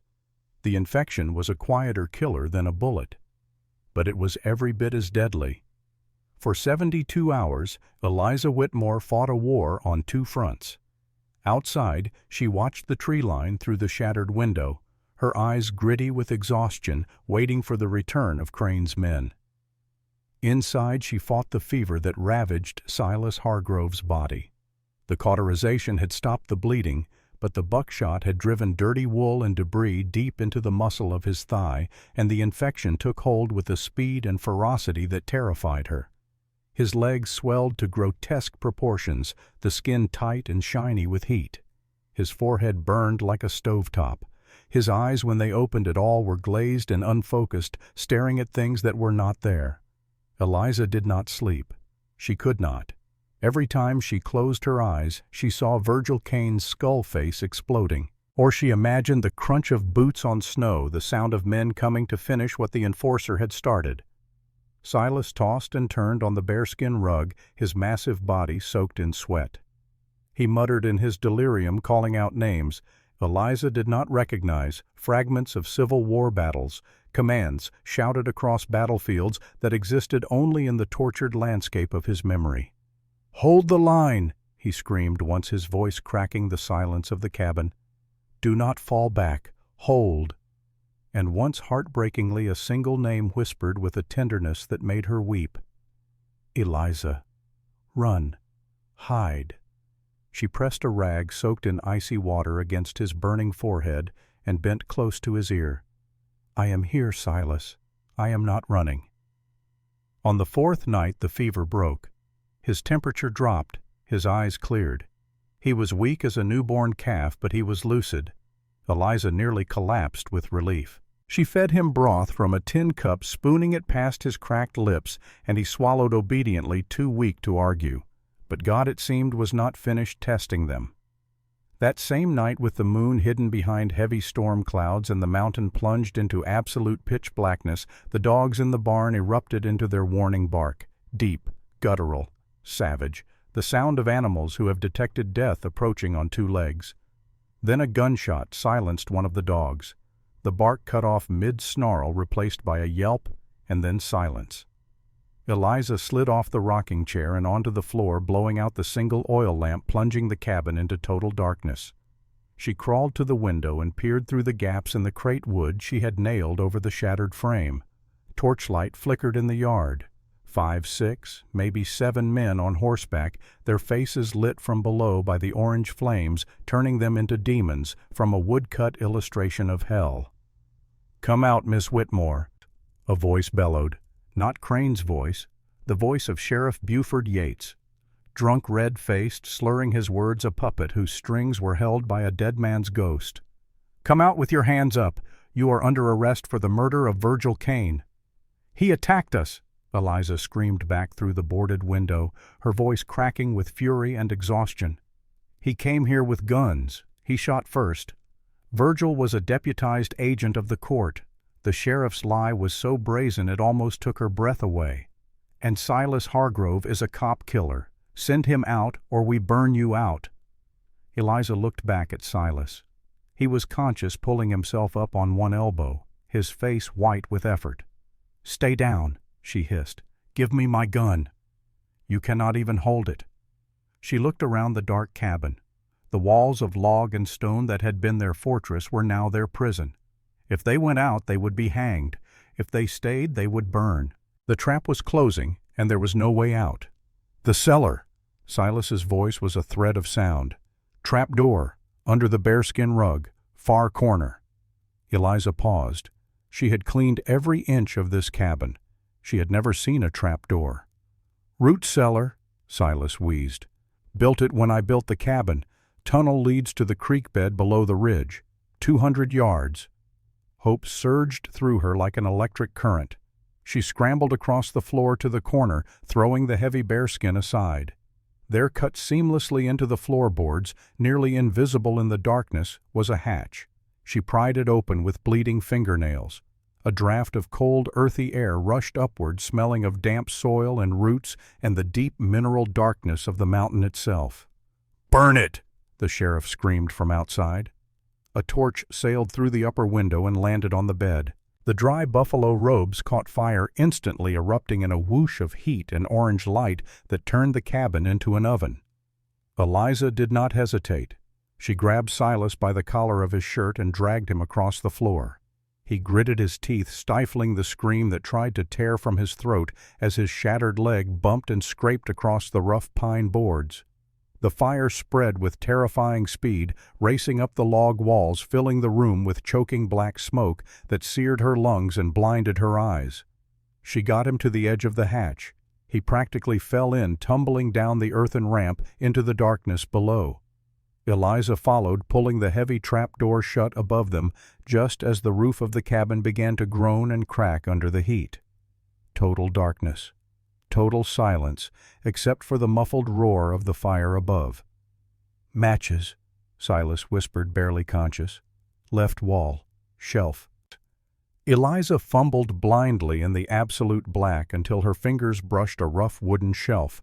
She found a tin box, struck a match, and lit a lantern that sat waiting, as if Silas had always known this day would come. The cellar was narrow, barely wide enough for her shoulders, dug directly into the earth and shored up with rough timbers. Shelves lined both walls, stacked with jars of preserves, tins of coffee, and crates of ammunition. And ahead, stretching into the gloom, the tunnel. "We have to move," Eliza said, coughing, as smoke seeped through the cracks in the trap door above.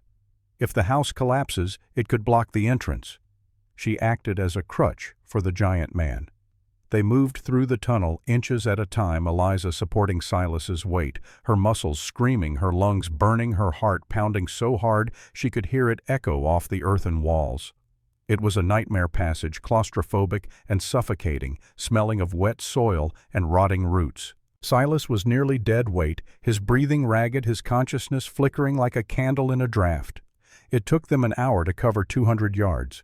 Finally, the tunnel opened into the night air, concealed by a dense thicket of brambles near the creek bed far below the cabin and out of sight of the men above. They collapsed into the snow, gasping, coughing, alive. Eliza looked up.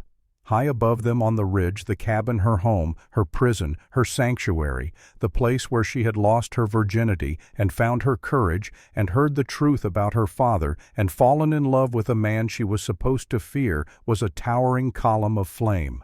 The fire licked the sky, painting the snow orange, throwing shadows that danced across the valley like mocking specters.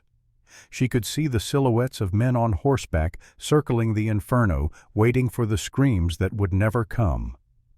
"They think we are dead," Silas whispered, lying on his back, watching his world burn. "Let them think it," Eliza said. Her face was streaked with soot and tears, but her voice was steady. The voice of a woman who had passed through fire and come out the other side. Silas reached out his hand and gripped hers. His fingers were cold, but his grip was iron. "I am sorry, Eliza. I promised you protection. I gave you ashes." Eliza looked at the fire. Then she looked down at her own stomach. The secret. The knowledge she had carried for a week, confirmed by the sickness that greeted her every morning, and the tenderness in her breasts, and the strange deep certainty that only a woman can feel when the arithmetic of the body changes. She placed her free hand, still stained with his blood, flat against her belly. "They did not burn my home, Silas," she said. Her voice was cold and hard as the iron ore buried in the mountain rock. "They just burned the wood. Home is where we are." She helped him sit up. His face was gray, his eyes sunken, but the fire reflected in those pale blue irises was not the fire of the cabin. It was something internal, something inextinguishable. "Where do we go?" she asked. "We have no horses, no food, you cannot walk. There is a cave, 2 miles east, an old bear den. I stashed supplies there years ago for a hard winter, emergency provisions, enough to last." And then, Silas looked at the burning cabin. He looked at the distant lights of Bannock twinkling in the valley below the town that had tried to kill him, the town ruled by greed and corruption, and the ghost of Ezekiel Crane. "We heal," the mountain man said. "And when the snow melts, I go down there and I kill every single one of them." The bear cave was exactly what Silas had described. A shallow recession in the granite face of the mountain, protected by a natural overhang that shielded it from rain and snow, hidden from the trail by a wall of dense brush. Inside, sealed in oilcloth against the damp, Silas had cached enough supplies for a desperate winter. Dried venison, a tin of coffee, gunpowder, blankets, 3 sticks of mining dynamite, and 3 boxes of rifle cartridges. It was not comfort. It was survival. For 6 weeks, they lived like the first people on Earth. Eliza set snares for rabbits using the techniques Silas had taught her, her quick fingers twisting wire and cord into loops that caught dinner with reliable efficiency. She gathered pine needles and brewed them into a bitter tea to ward off scurvy. She changed Silas's bandages daily, washing the wound with boiled snowmelt, examining the healing flesh with a clinical detachment that belied the nausea she felt every time she peeled back the dressing. One night, a black bear came sniffing around the cave entrance, drawn by the scent of dried blood from Silas's bandages. Eliza heard the huffing breath, the scrape of claws on stone, and she rose in the darkness with the loaded revolver in her hand. She stood at the mouth of the cave, a slight figure silhouetted against the stars, and fired 2 shots into the air. The explosions echoed off the cliffs like thunder, and the bear crashed away through the brush, snapping branches as it fled. Eliza stood there for a long time after shaking the gun still raised her heart, trying to break out of her chest. From inside the cave, Silas's voice floated out of the darkness, weak, but carrying the unmistakable ghost of a smile. "You just stared down a bear, Eliza? Now you know how I got my name." Silas was a terrible patient. As his strength returned, so did his restlessness. He stripped and reassembled his revolvers blindfolded. He did push-ups until his arms shook and his wounded leg screamed in protest. He was testing his body, demanding that it be whole again, bending it to his will through sheer savage determination. But the damage was permanent. The buckshot had torn the muscle of his thigh beyond full repair. He would walk with a limp for the rest of his life, a hitch in his stride on cold mornings that would never go away. It was a constant reminder, a debt written on his body. But despite the hardship, despite the cold and the hunger and the constant fear, there were moments of unexpected tenderness. One night, rain leaked through the rock above them, dripping steadily onto the cave floor. Silas pulled Eliza against his chest and wrapped the single oilcloth blanket around her shoulders, sheltering her with his own body. She lay with her ear against his heartbeat and listened to the rain and the rhythm of his breathing, and the cave felt less like a prison than any place she had ever known. "Tell me about Margaret," she said quietly. Silas was silent for a long time. The rain tapped on stone. An owl called somewhere in the darkness. "She was kind," he said at last. His voice was hoarse, as if he were dragging each word up from the bottom of a well. "Too kind for a soldier's wife. She waited 3 years for me to come home from the war. She did not know I was in Elmira. Her family told her I was dead. And Samuel. He was 2 when I left. He had her hair, her eyes. He would be 20 now if he had lived." A long, shuddering breath. "I found their graves when I got home. 2 wooden crosses behind a church in Nashville.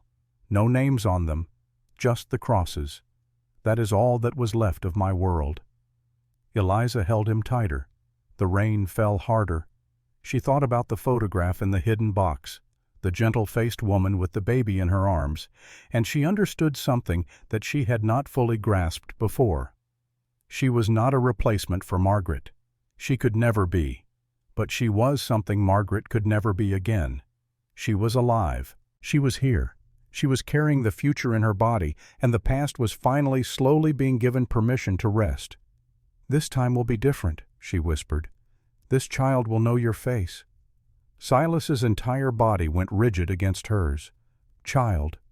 She had not planned to tell him. Not like this, lying in a cave, fugitives with nothing but a gun and a prayer between them and annihilation. But the word had escaped, and she could not call it back. The next morning confirmed what the night had only hinted at. Silas was outside the cave shaving his beard with the hunting knife, using a polished piece of tin as a mirror. He had cut the wild growth back to a heavy stubble that revealed the hard planes of his jaw for the first time. He looked younger without the beard, but harder, leaner. The gray in his hair had multiplied during the weeks of fever and recovery. Eliza emerged from the cave entrance into the pale spring sunlight, stretching her arms above her head. And as she did, her hand came to rest on the small, firm curve of her belly. It was instinctive, unconscious, the ancient gesture of a woman protecting the life inside her. Silas turned. The words he had been about to speak died on his lips. His eyes dropped to her hand, then to the curve beneath it.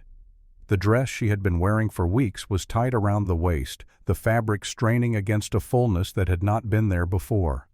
The realization hit him like a physical blow. She saw it move across his face in stages: confusion, recognition, disbelief, and then something so overwhelming that it defied description, a tidal wave of emotion that crumbled every wall he had ever built. He stood slowly. He dropped the tin mirror. He walked to her, his limp, pronounced, his eyes never leaving hers. "Eliza, I wanted to be sure," she stammered, "before I told you. 4 months, maybe 5. He stared at her stomach. He reached out a hand, hesitating, trembling. The hand that had snapped men's necks and fired killing shots and hauled logs the size of telegraph poles hovered above her dress with a gentleness that was almost comical in its caution, as if she were made of glass, as if the wrong pressure might shatter everything. "May I?" he asked. His voice broke on the second word. Eliza nodded. The tears came then spilling over her lashes and down her soot-stained cheeks. He pressed his large, warm palm against the curve of her belly, and as if summoned by its father's touch, the baby moved. A distinct flutter, a kick against the calloused skin, small and fierce and undeniable. Silas Hargrove made a sound that Eliza had never heard from any man.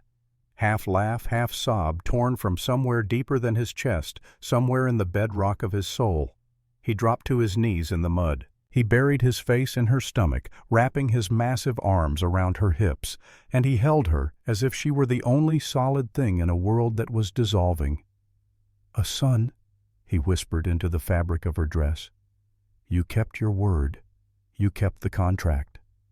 Eliza stroked his hair gray and black and tangled. "The contract is done, Silas. But I am not leaving. We are a family now." Silas looked up at her. The joy in his face was terrifying, not because it was false, but because it was absolute, and it was laced with something equally absolute. A cold, murderous fury directed at every man who had ever threatened the woman standing before him and the child growing inside her. He stood wiping the mud from his knees. The vulnerability vanished, replaced by the calculating calm of a man who has made a decision and intends to see it through regardless of the cost. "You are right," he said. "We are a family, and a family needs a home, and a family needs peace." He turned and walked to the back of the cave where he had stacked their remaining arsenal, the crate of dynamite, the rifle cartridges, the revolvers cleaned and loaded and ready. "Crane thinks we are ash," Silas said, strapping the gun belt around his hips with familiar ease. "He thinks he won. He is sitting in that bank right now counting the money he made from your land." "What are you going to do?" Eliza asked, though she already knew the answer. "I am going to end it. I am not waiting for them to come back and find us. I am not raising my son in a cave like a fugitive." But first there was one more piece of the puzzle to put in place. Silas sent a signal to Doc Pierce, a strip of red cloth tied to a specific pine tree at the edge of the forest, a prearranged sign they had established years before. 3 days later the old doctor climbed the mountain trail with his leather bag and a heart full of dread. He was stunned to find them alive. He examined Eliza, confirmed that the baby was healthy and growing well, and then delivered the intelligence that would shape everything that followed. Crane was celebrating. He had seized Eliza's land and sold it to a mining company from the east. Sheriff Yates had declared Silas and Eliza dead in the fire. As far as Bannock was concerned, the beast and the girl were ghosts. Crane had hired 2 new gunmen from Virginia City to replace the dead Virgil Kane, and the military file had arrived from Washington. It confirmed what Crane had hoped. A charge of desertion under fire. Chickamauga, September 1863. But Doc Pierce had more. His friend at the post office, a man named Wilkins, who owed the doctor for saving his daughter from scarlet fever, had let him read the full file. And the full file told a different story than the one Crane was selling. Silas had not deserted. He had been captured. The charge was a clerical error, a confusion of records in the chaos of battle. The Elmira prisoner rolls kept by the Union Army listed one Silas Hargrove, Private 18th Tennessee, as a prisoner of war from September 1863 to August 1864. It was proof positive that he could not have deserted if he was locked in a prison camp at the time. Doc Pierce had obtained a copy of the prisoner record. It was in the hands of Martha Jennings, the general store owner, who had been a friend of Eliza's mother, a woman who had quietly hidden the original Whitmore land deed before Crane could destroy it. "You have allies in that town, Silas," Doc Pierce said. "More than you know. Crane has bled Bannock dry for years. People are afraid, but they are angry. If someone were to break the dam, the flood might just carry Crane away." Silas absorbed all of this in silence. He sat on a rock outside the cave, staring at the valley below his pale eyes, calculating distances, approaches, angles of fire. Then he turned to Eliza. "We go at dawn. You drive the wagon. We will steal one from the logging camp tonight. You drop me at the front door of the bank. Then you drive to Martha Jennings' store and you wait. And if you do not come out—" Silas stood. He walked to her, favoring his bad leg, but moving with the inexorable purpose of a glacier. He cupped her face in his hands, those enormous scarred, gentle hands, and he kissed her forehead, then her lips, slowly, thoroughly, as if memorizing the taste. "I will come out," he said, "because my body is yours until I raise my sons." That was the deal, was it not? The deal, the contract, the darkest bargain ever struck in the Montana Territory. It had begun in desperation and cruelty. It had transformed through truth and tenderness, and now it would end in fire and blood one way or another on the muddy main street of Bannack. Eliza placed both hands on her belly. The baby kicked, strong, fierce, a Hargrove through and through. "Come back to us," she whispered. "I will," Silas said. "The mountain always comes back." That night, under a sky blazing with more stars than either of them could count, they stole a buckboard and 2 sturdy mules from a sleeping logging camp. By the time the sun crested the eastern ridge, painting the sky in shades of violent crimson, they were rolling down the road toward Bannack. The bear was coming down from the mountain, and he was bringing hell with him. The road to Bannack was a descent into the past. The buckboard wagon rattled and groaned as the mules picked their way down the mountain trail, their hooves finding purchase on ground that was half mud, half ice, treacherous and uncertain as the future itself. The sky above was the color of a wound, deep crimson bleeding into violet, the kind of dawn that old men called a warning and young men called beautiful. Eliza Whitmore held the reins in hands that were steady despite the terror coiling in her stomach. She sat upright on the driver's bench, a shawl pulled low over her forehead to hide her face, her red hair tucked beneath the rough fabric. She looked like any other frontier woman driving a wagon to market. She did not look like a woman driving her man to war. Behind her, concealed beneath a heavy canvas tarp, Silas Hargrove lay surrounded by his arsenal. The Winchester rifle cleaned and loaded, both Navy revolvers, their cylinders full. A bundle of 3 dynamite sticks bound together with twine, their fuses cut to a precise length that he had measured twice in the pre-dawn darkness. He was silent beneath the tarp, conserving his energy, breathing slowly and deliberately, the way he had learned to breathe before battle during the war. In through the nose, out through the mouth, count to 4, repeat. It was the breathing of a man who knew that the next hour would determine whether he lived or died, and who had made peace with both outcomes. Eliza had not made peace with anything. Her hands held the reins, her eyes watched the road, but her mind was a storm. She thought about the baby in her belly 5 months along now, a life that depended entirely on what happened in the next 60 minutes. She thought about Jacob because that is what she had already named him in her heart, Jacob Hargrove, after the biblical patriarch who wrestled with an angel and refused to let go until he received his blessing.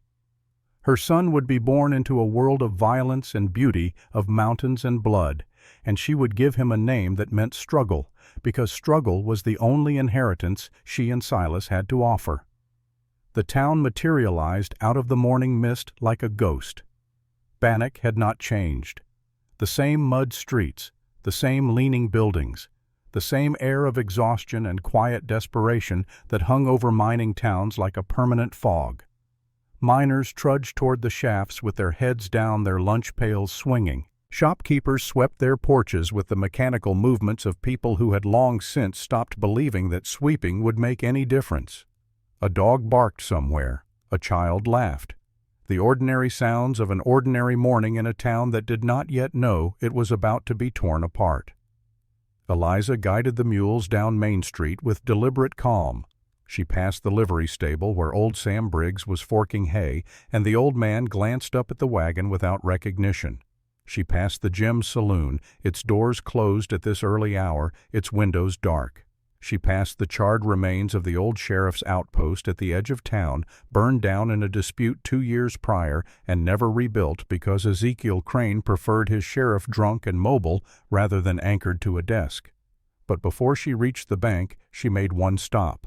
Martha Jennings's general store sat on the corner of Main and Copper Street, a 2-story clapboard building with a painted sign that read, "Jennings Dry Goods and Sundries," in letters that had once been green and were now the color of old moss.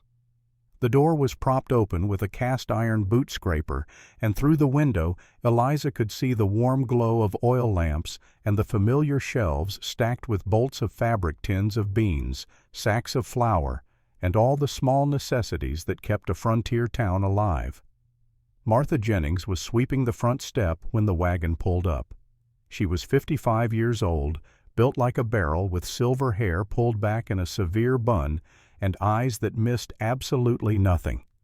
She had been Catherine Whitmore's closest friend in the old country, had crossed the Atlantic on the same ship, and had watched helplessly as fever took Catherine and left 12-year-old Eliza motherless on the heaving deck of a coffin ship. Martha had tried to take the girl in, but Thomas had refused. Pride, he said. Stubbornness, Martha knew.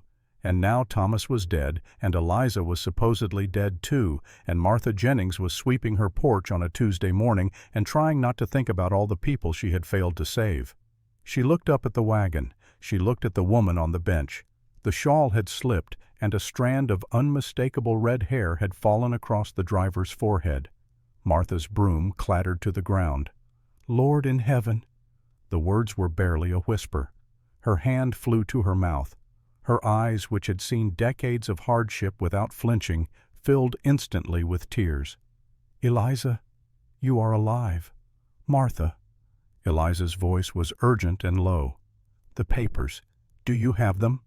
Martha did not waste time on questions. She was a frontier woman, and frontier women understood that there were moments for sentiment and moments for action, and the expression on Eliza's face made it abundantly clear which moment this was. She turned and disappeared into the store. 30 seconds later, she was back pressing a leather-wrapped envelope into Eliza's hands. Inside the envelope were 2 documents. The first was the original deed to the Whitmore property, the land and cabin that Crane had seized and sold under forged papers. Martha had taken it from the county clerk's office the night before the sale, replacing it with a blank sheet and praying that no one would check. The second document was a copy of the Andersonville prisoner of war record obtained by Doc Pierce through his friend at the post office, a record that listed Private First Class Silas Hargrove as a captured prisoner from September 1863 to August 1864. Proof positive that he could not have deserted at Chickamauga because he was locked in a Union prison camp at the time. The charge was a lie. Crane's weapon was a forgery built on a clerical error, and the proof was in Eliza's hands. "Be careful, child," Martha whispered, gripping Eliza's wrist with surprising strength. "Crane has 2 new gunmen, professional killers from Virginia City, and Sheriff Yates is drunk by 10 every morning. He is dangerous when he is drunk. He stops caring who he shoots." Eliza tucked the envelope inside her coat, pressing it flat against her belly where the baby rested. "Good," she said. "Drunk men aim poorly." She flicked the reins. The mules leaned into their harness. The wagon rolled forward, turning the corner onto Main Street, heading straight for the Beaverhead County Bank. Through the large plate glass window of the bank, Eliza could see Ezekiel Crane sitting at his mahogany desk, very much alive, very much at ease, laughing with a man in an Eastern suit who was almost certainly the representative of the mining company that had purchased Eliza's stolen land. Crane was leaning back in his chair, a cigar between his fingers, his thin face animated with the particular glee of a man who believes he has gotten away with something monstrous. He looked prosperous. He looked satisfied. He looked like a man who had crushed his enemies and was now enjoying the taste. Eliza pulled the wagon to a halt directly in front of the bank. She kicked the brake lever with her boot. The mules snorted and stamped, sensing the tension in the reins. She turned and tapped the canvas tarp twice. "We are here," she whispered. For a heartbeat, nothing happened. Then the tarp erupted upward as if thrown off by an explosion. Silas Hargrove rose to his full height in the back of the buckboard wagon, and the sight of him froze every living soul on Main Street. He looked like a revenant, a dead man climbing out of his own grave. He wore the scorched remnants of his grizzly fur coat, blackened and burned, but still recognizable, still carrying the claws at the collar that clicked together like the teeth of fate. His face was gaunt from weeks of fever and cave dwelling, the cheekbones sharp as axe blades, The beard, grown back into heavy stubble, shot through with gray. His left leg was wrapped in stained bandages, visible below the hem of his coat, and he stood with his weight shifted to compensate for the damage that would never fully heal. But his eyes, those pale, icy, terrible blue eyes, blazed with a fury so concentrated and so pure that it seemed to distort the air around him, bending the light the way a forge bends iron. He held the Winchester rifle in his right hand. In his left, the bundle of dynamite, 3 sticks bound with twine, the fuse dangling like a serpent's tongue. A lit cigar was clenched between his teeth, the tip glowing orange in the morning air. A woman on the sidewalk screamed. A child began to cry. A miner dropped his lunch pail, and the tin clatter echoed down the empty street like the opening note of a symphony composed entirely for drums and gunfire. Silas did not look at the crowd. He looked through the plate glass window of the Beaverhead County Bank directly into the eyes of Ezekiel Crane. The banker had looked up at the commotion.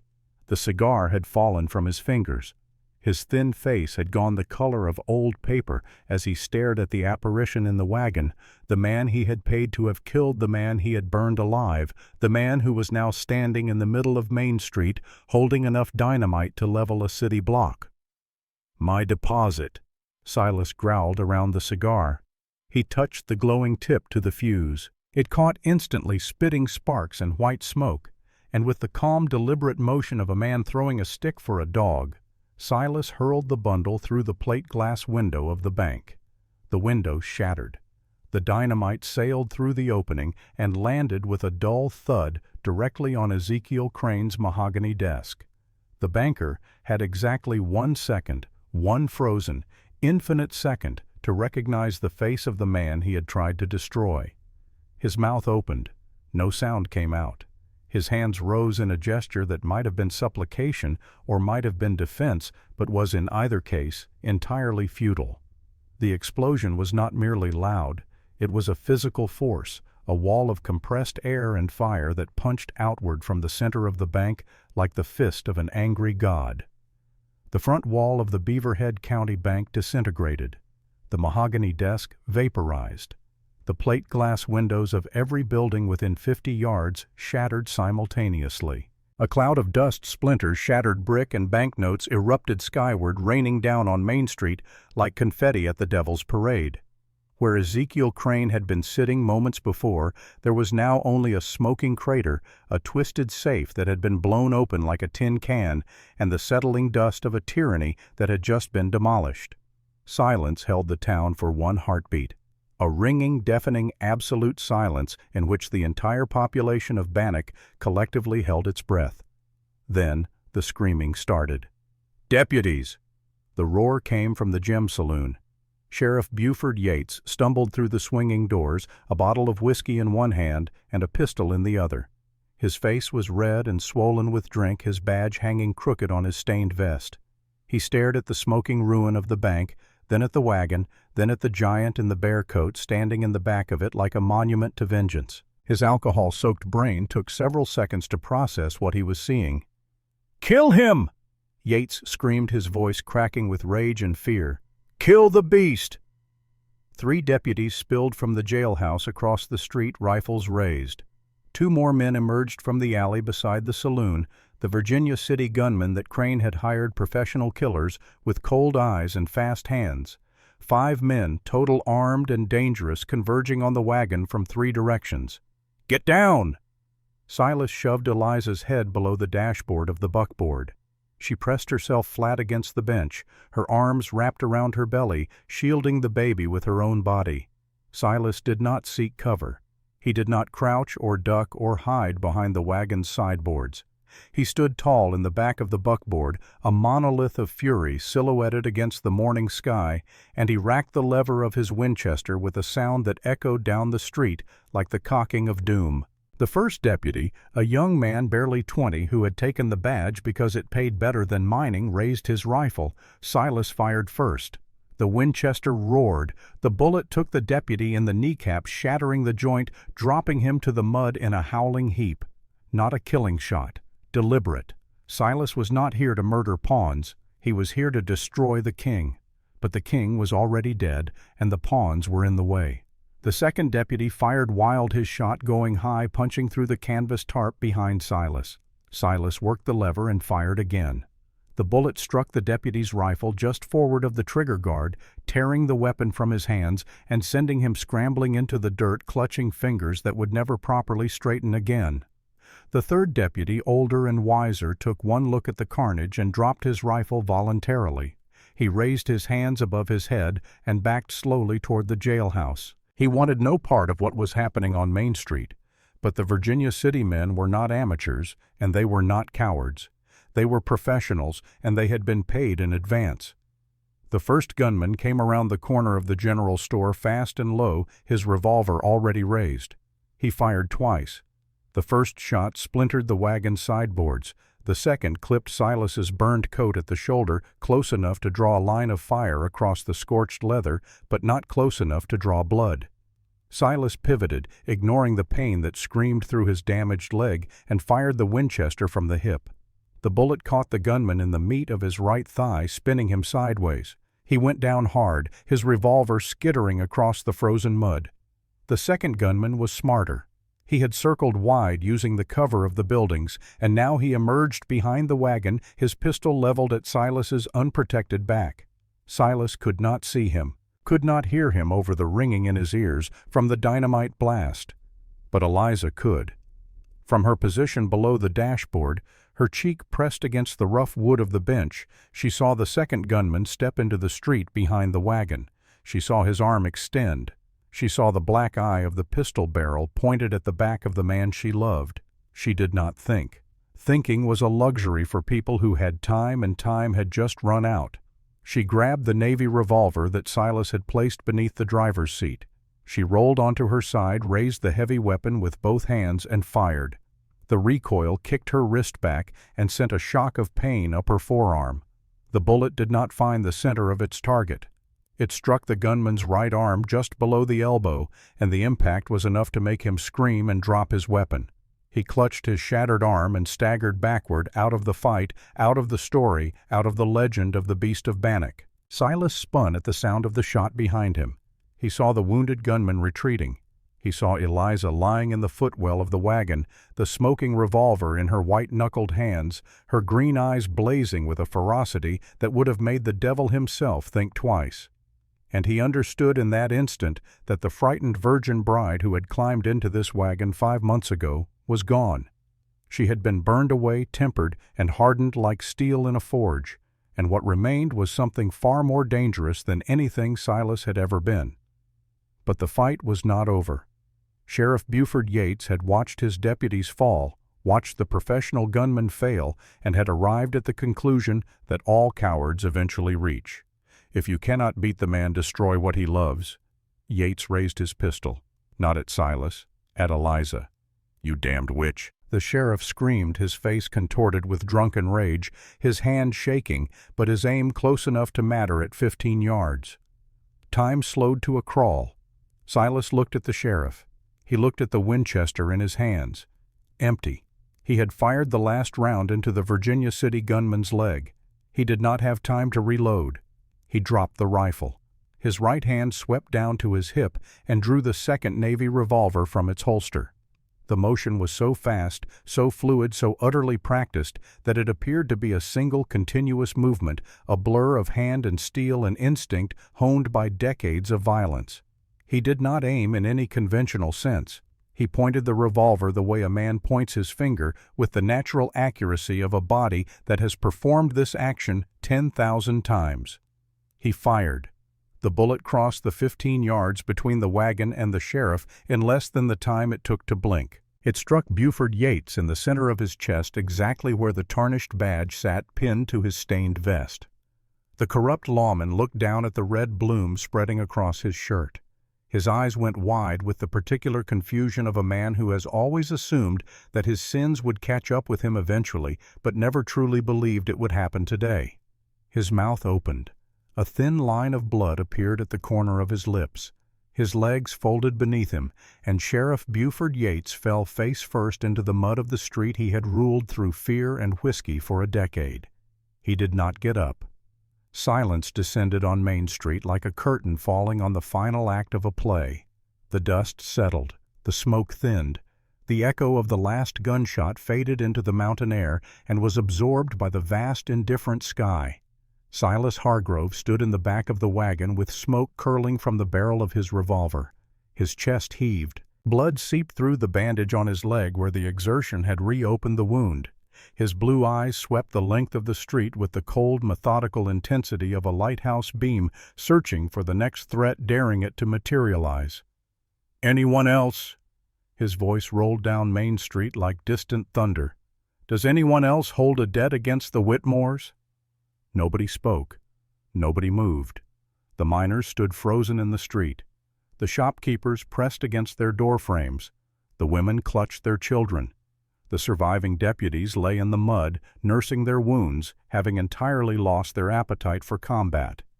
And then, slowly, an old man stepped forward from the crowd gathered near the livery stable.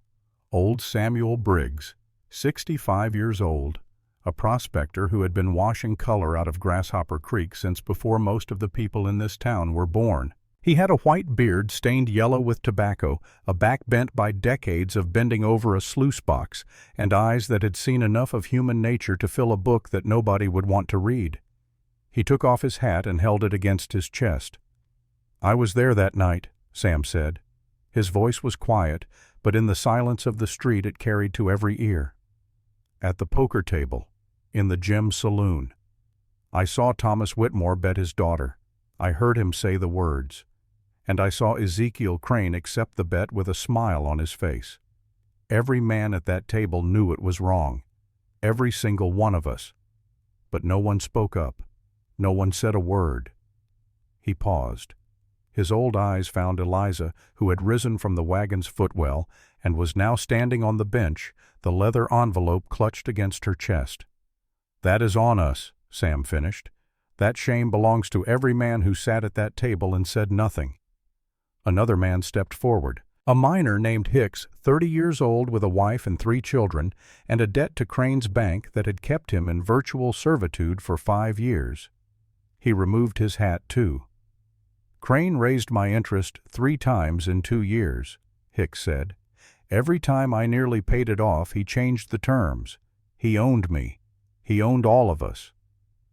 A woman stepped forward, then another miner, then the owner of the hardware store, a German immigrant named Brower, who had not spoken English well enough to understand the contract Crane had tricked him into signing. One by one, the citizens of Bannock emerged from their doorways and their hiding places, and one by one they told their stories. Debts manipulated, land stolen, businesses destroyed, families broken, a decade of quiet tyranny enforced by a crooked sheriff and funded by a bank that operated less like a financial institution and more like a feudal lord extracting tribute from terrified serfs. Eliza climbed down from the wagon. She walked to the center of the street, her boots crunching on broken glass and scattered banknotes, and she held the leather envelope above her head. "This is the original deed to my family's land," she called out, her voice ringing clear and strong in the morning air. "Ezekiel Crane forged documents to steal it. He sold property that was not his to sell." She pulled the second document from the envelope. "And this is the proof that Silas Hargrove was not a deserter. He was a prisoner of war at Elmira for 11 months. He was captured at Chickamauga, not running from it. The charge that Crane was using to threaten him was based on a clerical error, and this is the War Department record that proves it. Crane lied about the land, about the debt, about everything." The crowd murmured. It was a sound like wind moving through pines low and gathering in force.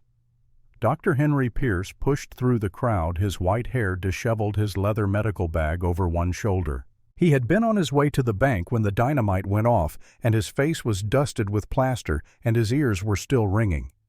But his voice was steady, and his authority was unquestioned.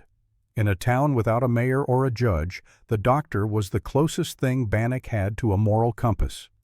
As the only physician in this town and a witness to Crane's criminal enterprise, Doc Pierce announced, "I will testify before any court, territorial or federal, that Ezekiel Crane ordered the burning of a cabin on Dead Man's Peak with full knowledge that a pregnant woman, was inside. That is not debt collection. That is attempted murder."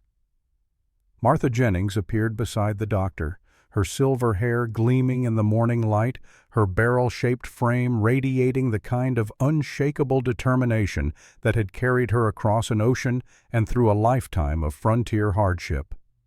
"I will testify as well," Martha said. "I witnessed Crane's manipulation of the Whitmore estate documents. I have the originals, and I have the sworn statements of 3 men who were at the poker table the night Thomas Whitmore bet his daughter." The crowd had grown. It filled the street now, 100 people, maybe more, standing in the wreckage of the bank, surrounded by scattered money and broken glass and the settling dust of an empire that had crumbled in the space of a single explosive heartbeat. And the sound they made was not anger exactly. It was something quieter and more powerful. It was the collective exhale of a town that had been holding its breath for a decade. A town that had watched Ezekiel Crane devour their lives and had been too afraid to fight back, a town that had needed anyone to strike the first blow. Silas Hargrove had struck that blow. With 3 sticks of dynamite and a Winchester rifle and the implacable fury of a man protecting his family. There was no United States Marshal called. There was no federal trial. Bannock was a frontier town in a territory that was still years away from statehood and frontier justice operated by its own rules. Doc Pierce organized an impromptu town meeting that afternoon in the Jim's Saloon, the only building large enough to hold the crowd. Testimony was heard. Documents were examined. The surviving deputies were given the choice between cooperation and a long walk into the wilderness without provisions, and they chose cooperation with impressive speed. By sundown, the verdict was delivered. Silas Hargrove had acted in defense of his family against a criminal conspiracy orchestrated by Ezekiel Crane. The shooting of Sheriff Yates was ruled justifiable, given that Yates had been aiming a weapon at an unarmed pregnant woman at the time. The Whitmore land deed was restored to Eliza Whitmore, now Eliza Hargrove in the eyes of the town, though no church ceremony had yet been performed. And the desertion charge against Silas was formally challenged, with Doc Pierce drafting a letter to the War Department accompanied by the Andersonville prisoner record and a petition signed by 47 citizens of Bannock. Silas sat through the proceedings in silence, his wounded leg propped on a chair, his revolver still holstered at his hip. He did not speak except when directly asked a question. He did not celebrate. He watched the proceedings with the watchful stillness of a man who had learned long ago that the world could reverse itself without warning, that victory could sour into defeat between one breath and the next. But when it was over, when the saloon had emptied and the streets had quieted and the last of the banknotes had been swept from the mud, Silas tapped Eliza on the shoulder. "Drive, Eliza," he said softly. "We are going home." She snapped the reins. The mules pulled the wagon forward, their hooves crunching over debris. As they rolled out of town, past the ruined bank, past the bloodstains in the mud, past the faces of the townspeople who watched them go with expressions that mingled awe with gratitude, not a single soul followed them. The cabin was rebuilt that summer, bigger than before, stronger. The old foundation was cleared of ash and charred timber, and new walls rose from the stone like bones knitting after a break. Silas did not do it alone. For the first time in his years on Dead Man's Peak, he accepted help. Old Sam Briggs led a crew of miners up the mountain trail, their pack mules loaded with fresh-cut timber iron nails and window glass. They worked for 2 weeks, camping in the meadow below the cabin site, sharing coffee and venison around evening fires. Martha Jennings sent bolts of fabric for Curtin's kitchen utensils, a rocking chair she had ordered from a catalog in St. Louis, and enough baby clothes to outfit a small army of infants. Silas directed the construction with the same exacting precision he applied to everything. The new cabin was built against the cliff face like the original, but with reinforced walls and a root cellar entrance that was better concealed and better supplied. He added a stable, a fenced garden that Eliza had requested, and a separate workshop where he could cure hides without stinking up the kitchen, a compromise reached after a negotiation that had been only slightly less contentious than the gunfight on Main Street. The cabin had 2 rooms now instead of 1. a main living area with the great stone hearth and a smaller bedroom with space for a cradle beside the bed. Silas built the cradle himself. He carved it from a single piece of mountain oak, working in the evenings after the construction crew had gone shaping the wood with a patience that seemed impossible for hands so large and so accustomed to destruction. He carved oak leaves into the headboard, symbols of strength and endurance, and sanded the interior until the wood was smooth as silk. Eliza found him working on it one afternoon, bent over the piece with his tongue between his teeth, concentrating with the intensity of a man defusing a bomb. Silas. He looked up, guilty, embarrassed. Expressions that no one in Bannack would have believed the beast capable of producing. "It is not finished," he mumbled. "It is beautiful," Eliza said, and the tears came before she could stop them flowing freely down her cheeks, because the sight of this enormous, violent, terrifying man crafting a baby's cradle with the tenderness of a jeweler setting a diamond was more than her heart could hold. Jacob Hargrove arrived in September of 1884 on a night when the moon was full and the wolves were singing on the ridge above the cabin. Doc Pierce had climbed the mountain 2 weeks early to wait. Martha Jennings came with him armed with clean linens, hot water, and the accumulated wisdom of a woman who had assisted at more frontier births than she could count. Silas was exiled to the porch where he paced back and forth like a caged animal, his limp more pronounced than usual, his hands clenching and unclenching at his sides. The man who had faced gunfighters and grizzly bears and the entire corrupt power structure of Bannack without flinching was reduced to a trembling wreck by the sound of Eliza's screams from behind the closed bedroom door. He tried to go inside. Twice. Doc Pierce blocked the doorway both times. "You will faint," the old doctor said flatly, "and then I will have 2 patients. Stay outside." 12 hours.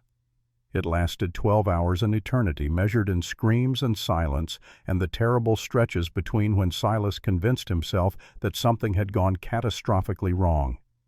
He wore a groove in the porch boards. He prayed though he had not spoken to God in 20 years. He bargained with the Almighty the way Thomas Whitmore had bargained with cards, recklessly, desperately offering everything he had.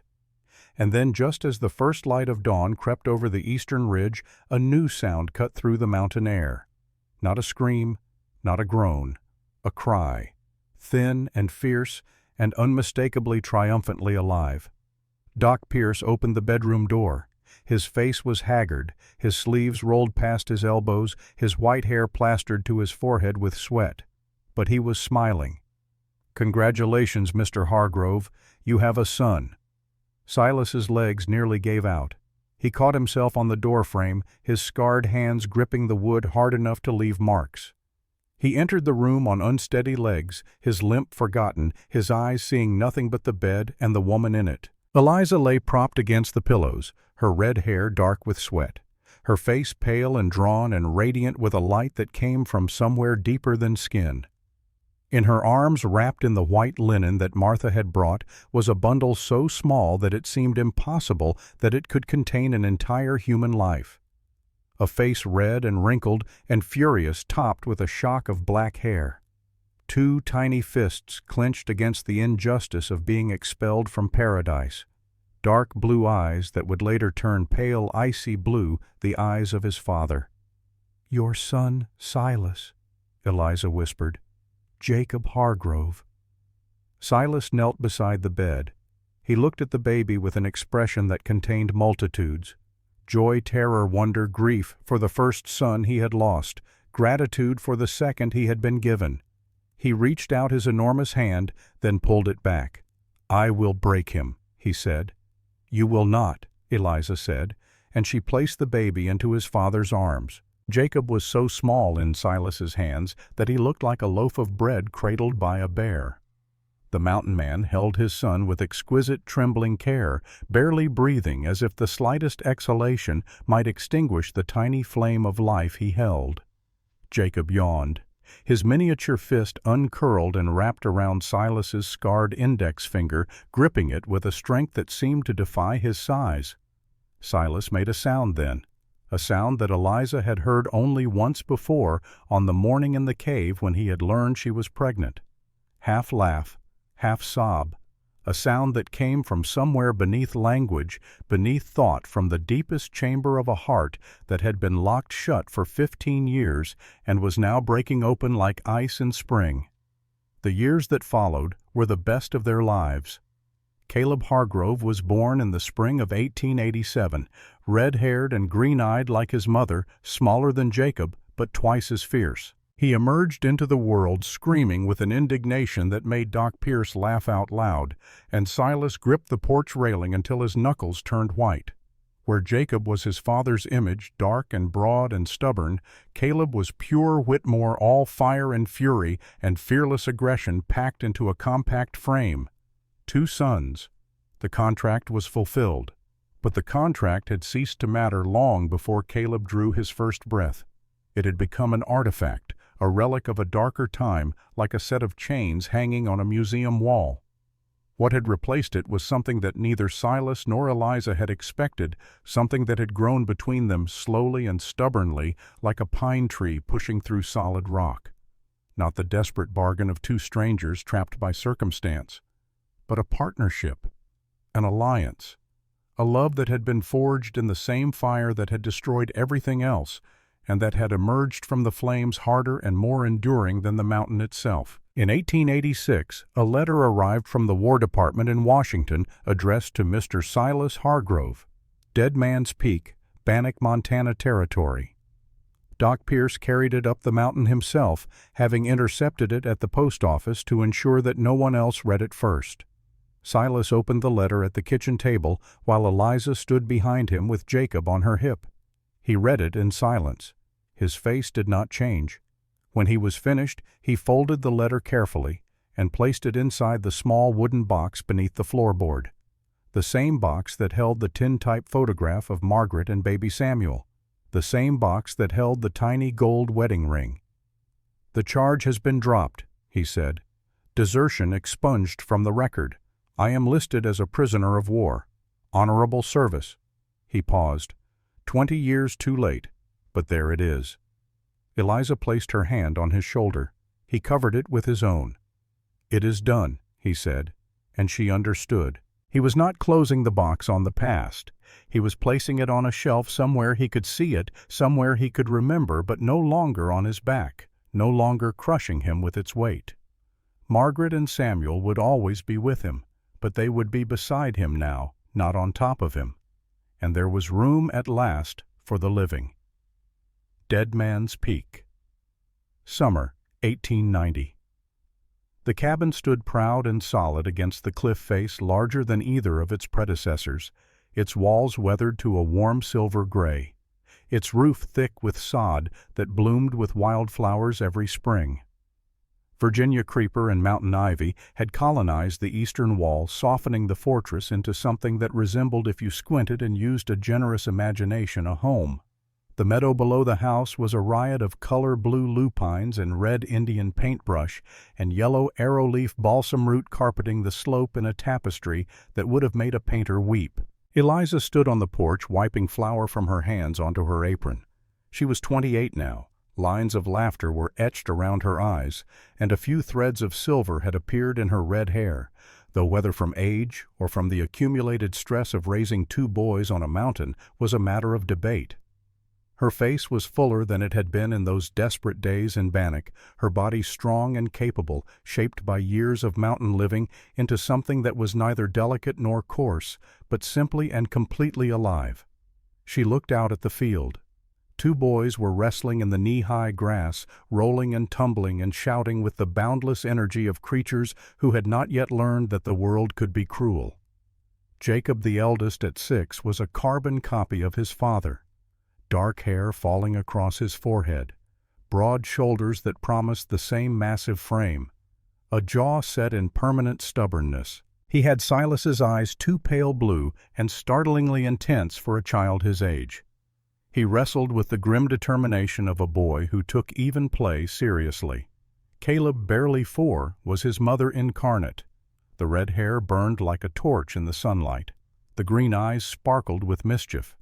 He was smaller than his brother, but compensated with an aggression that bordered on the reckless, launching himself at Jacob with the cheerful fearlessness of someone who has never considered the possibility of losing. "Easy, boys," a deep voice rumbled from the direction of the barn. Silas Hargrove walked into the sunlight. He was 41 now, and the years had turned the gray in his hair from an accent to a majority. He walked with a cane on cold mornings, his damaged legs stiff and complaining, but he was still a mountain of a man, still capable of splitting a cord of wood before breakfast and hauling a deer carcass up a steep trail without breaking a sweat. The beard was neatly trimmed now. Eliza's influence and the permanent scowl had softened into something that on good days in the right light might almost be called gentle. He carried a string of trout in one hand, fresh from the creek. He dropped them on the outdoor cleaning table, the one that Eliza had finally conceded was necessary after losing the great skinning table versus dining table war of their first winter. They had compromised by building 2 tables. Silas considered this his greatest strategic victory. He watched his sons wrestle, and a smile broke through his graying beard. Not the half-smile, not the grudging acknowledgement, but a full, genuine, unguarded smile that transformed his face entirely and that only 3 people in the world had ever been privileged to see. Eliza came down the porch steps and wrapped her arms around his waist from behind, resting her cheek against the broad warmth of his back. She felt his hand cover hers, rough and warm, the hand that had signed the darkest bargain ever struck in the Montana Territory, and that now held her with a tenderness that disproved everything the world believed about monsters. "They fight like wolf cubs," she laughed. "They are wolf cubs." Silas grunted a rumble she felt through his back. "Good stock, strong." She smiled against his shirt. The shirt she had mended so many times it was more patch than original fabric, and that he refused to replace because she had sewn every stitch. "You have your sons, Silas." Eliza whispered, the old teasing warmth in her voice. "2 of them, just like the contract said." Silas turned in her arms. He looked down at her with eyes that had not been icy in years, eyes that were warm as the summer sky that arched above Dead Man's Peak. He touched her cheek with the back of his fingers, a gesture so habitual and so tender that neither of them noticed it any more. "The contract," he mused. "I remember. 5 years, 2 sons, then the debt is paid." "The debt was paid a long time ago," Eliza said softly. "You are free, Mr. Hargrove. You can send me away if you like." Silas tightened his grip on her waist. He looked at the boys tumbling in the grass, then back at the woman who had saved his soul. The woman who had cauterized his wound, who had fired a revolver at a professional killer, who had driven a wagon into a gunfight while 5 months pregnant. The woman who had come to him as a virgin bride with nothing but a dead man's debts and a stolen future, and who had transformed his mountain fortress into something it had never been before. A home. "The contract has been amended," he growled, leaning down until his lips were a breath from hers. "Oh!" Eliza smiled, her eyes bright. "And what are the new terms?" "Your body is mine," he whispered, "and my heart is yours, until the mountain crumbles." Eliza laughed. The sound echoed across the valley, startling a hawk from the ridge, sending it spiraling upward into the blue. It was the sound of joy, uncomplicated and absolute, the sound of a woman who had walked through fire and ice and darkness and come out the other side holding the hand of the man who had been both her captor and her liberator, her beast and her beloved. "I accept," she said. He kissed her, slowly, thoroughly, with the unhurried confidence of a man who knows that he has all the time in the world because the woman in his arms is not going anywhere, and neither is he. On the ridge above the cabin, a red-tailed hawk cried out its voice thin and wild against the enormity of the sky. It circled Dead Man's Peak twice riding the thermals with effortless grace, and then it climbed higher and higher until it was nothing but a dark speck against the blue, a period at the end of a sentence that had taken 7 years to write. Below in the meadow, full of wildflowers, Jacob and Caleb Hargrove chased each other through the tall grass, their laughter rising like wood smoke into the mountain air. Their father stood on the porch with his arm around their mother, watching them with the fierce, protective, disbelieving gratitude of a man who had been given a second chance that he knew he did not deserve. The beast of Bannock and his bride, the mountain man and the virgin, the killer and the girl who tamed him. They had a dozen names between them, and none of the names captured the truth. The truth was simpler than legend. It was the oldest story ever told. Two broken people found each other in the dark. They made a terrible bargain. And then, against every odd, against the cruelty of men and the indifference of God and the savage mathematics of survival on the frontier, they turned that bargain into something that the people who whispered their names for 100 years after could only call by one word: love. Silas Hargrove lived to be 67 years old. He died in the cabin on Dead Man's Peak in the bed he had built with his own hands, with Eliza holding his scarred fingers, and Jacob and Caleb standing at the foot of the bed with their hats in their hands and their father's blue eyes streaming with tears they were not ashamed to shed.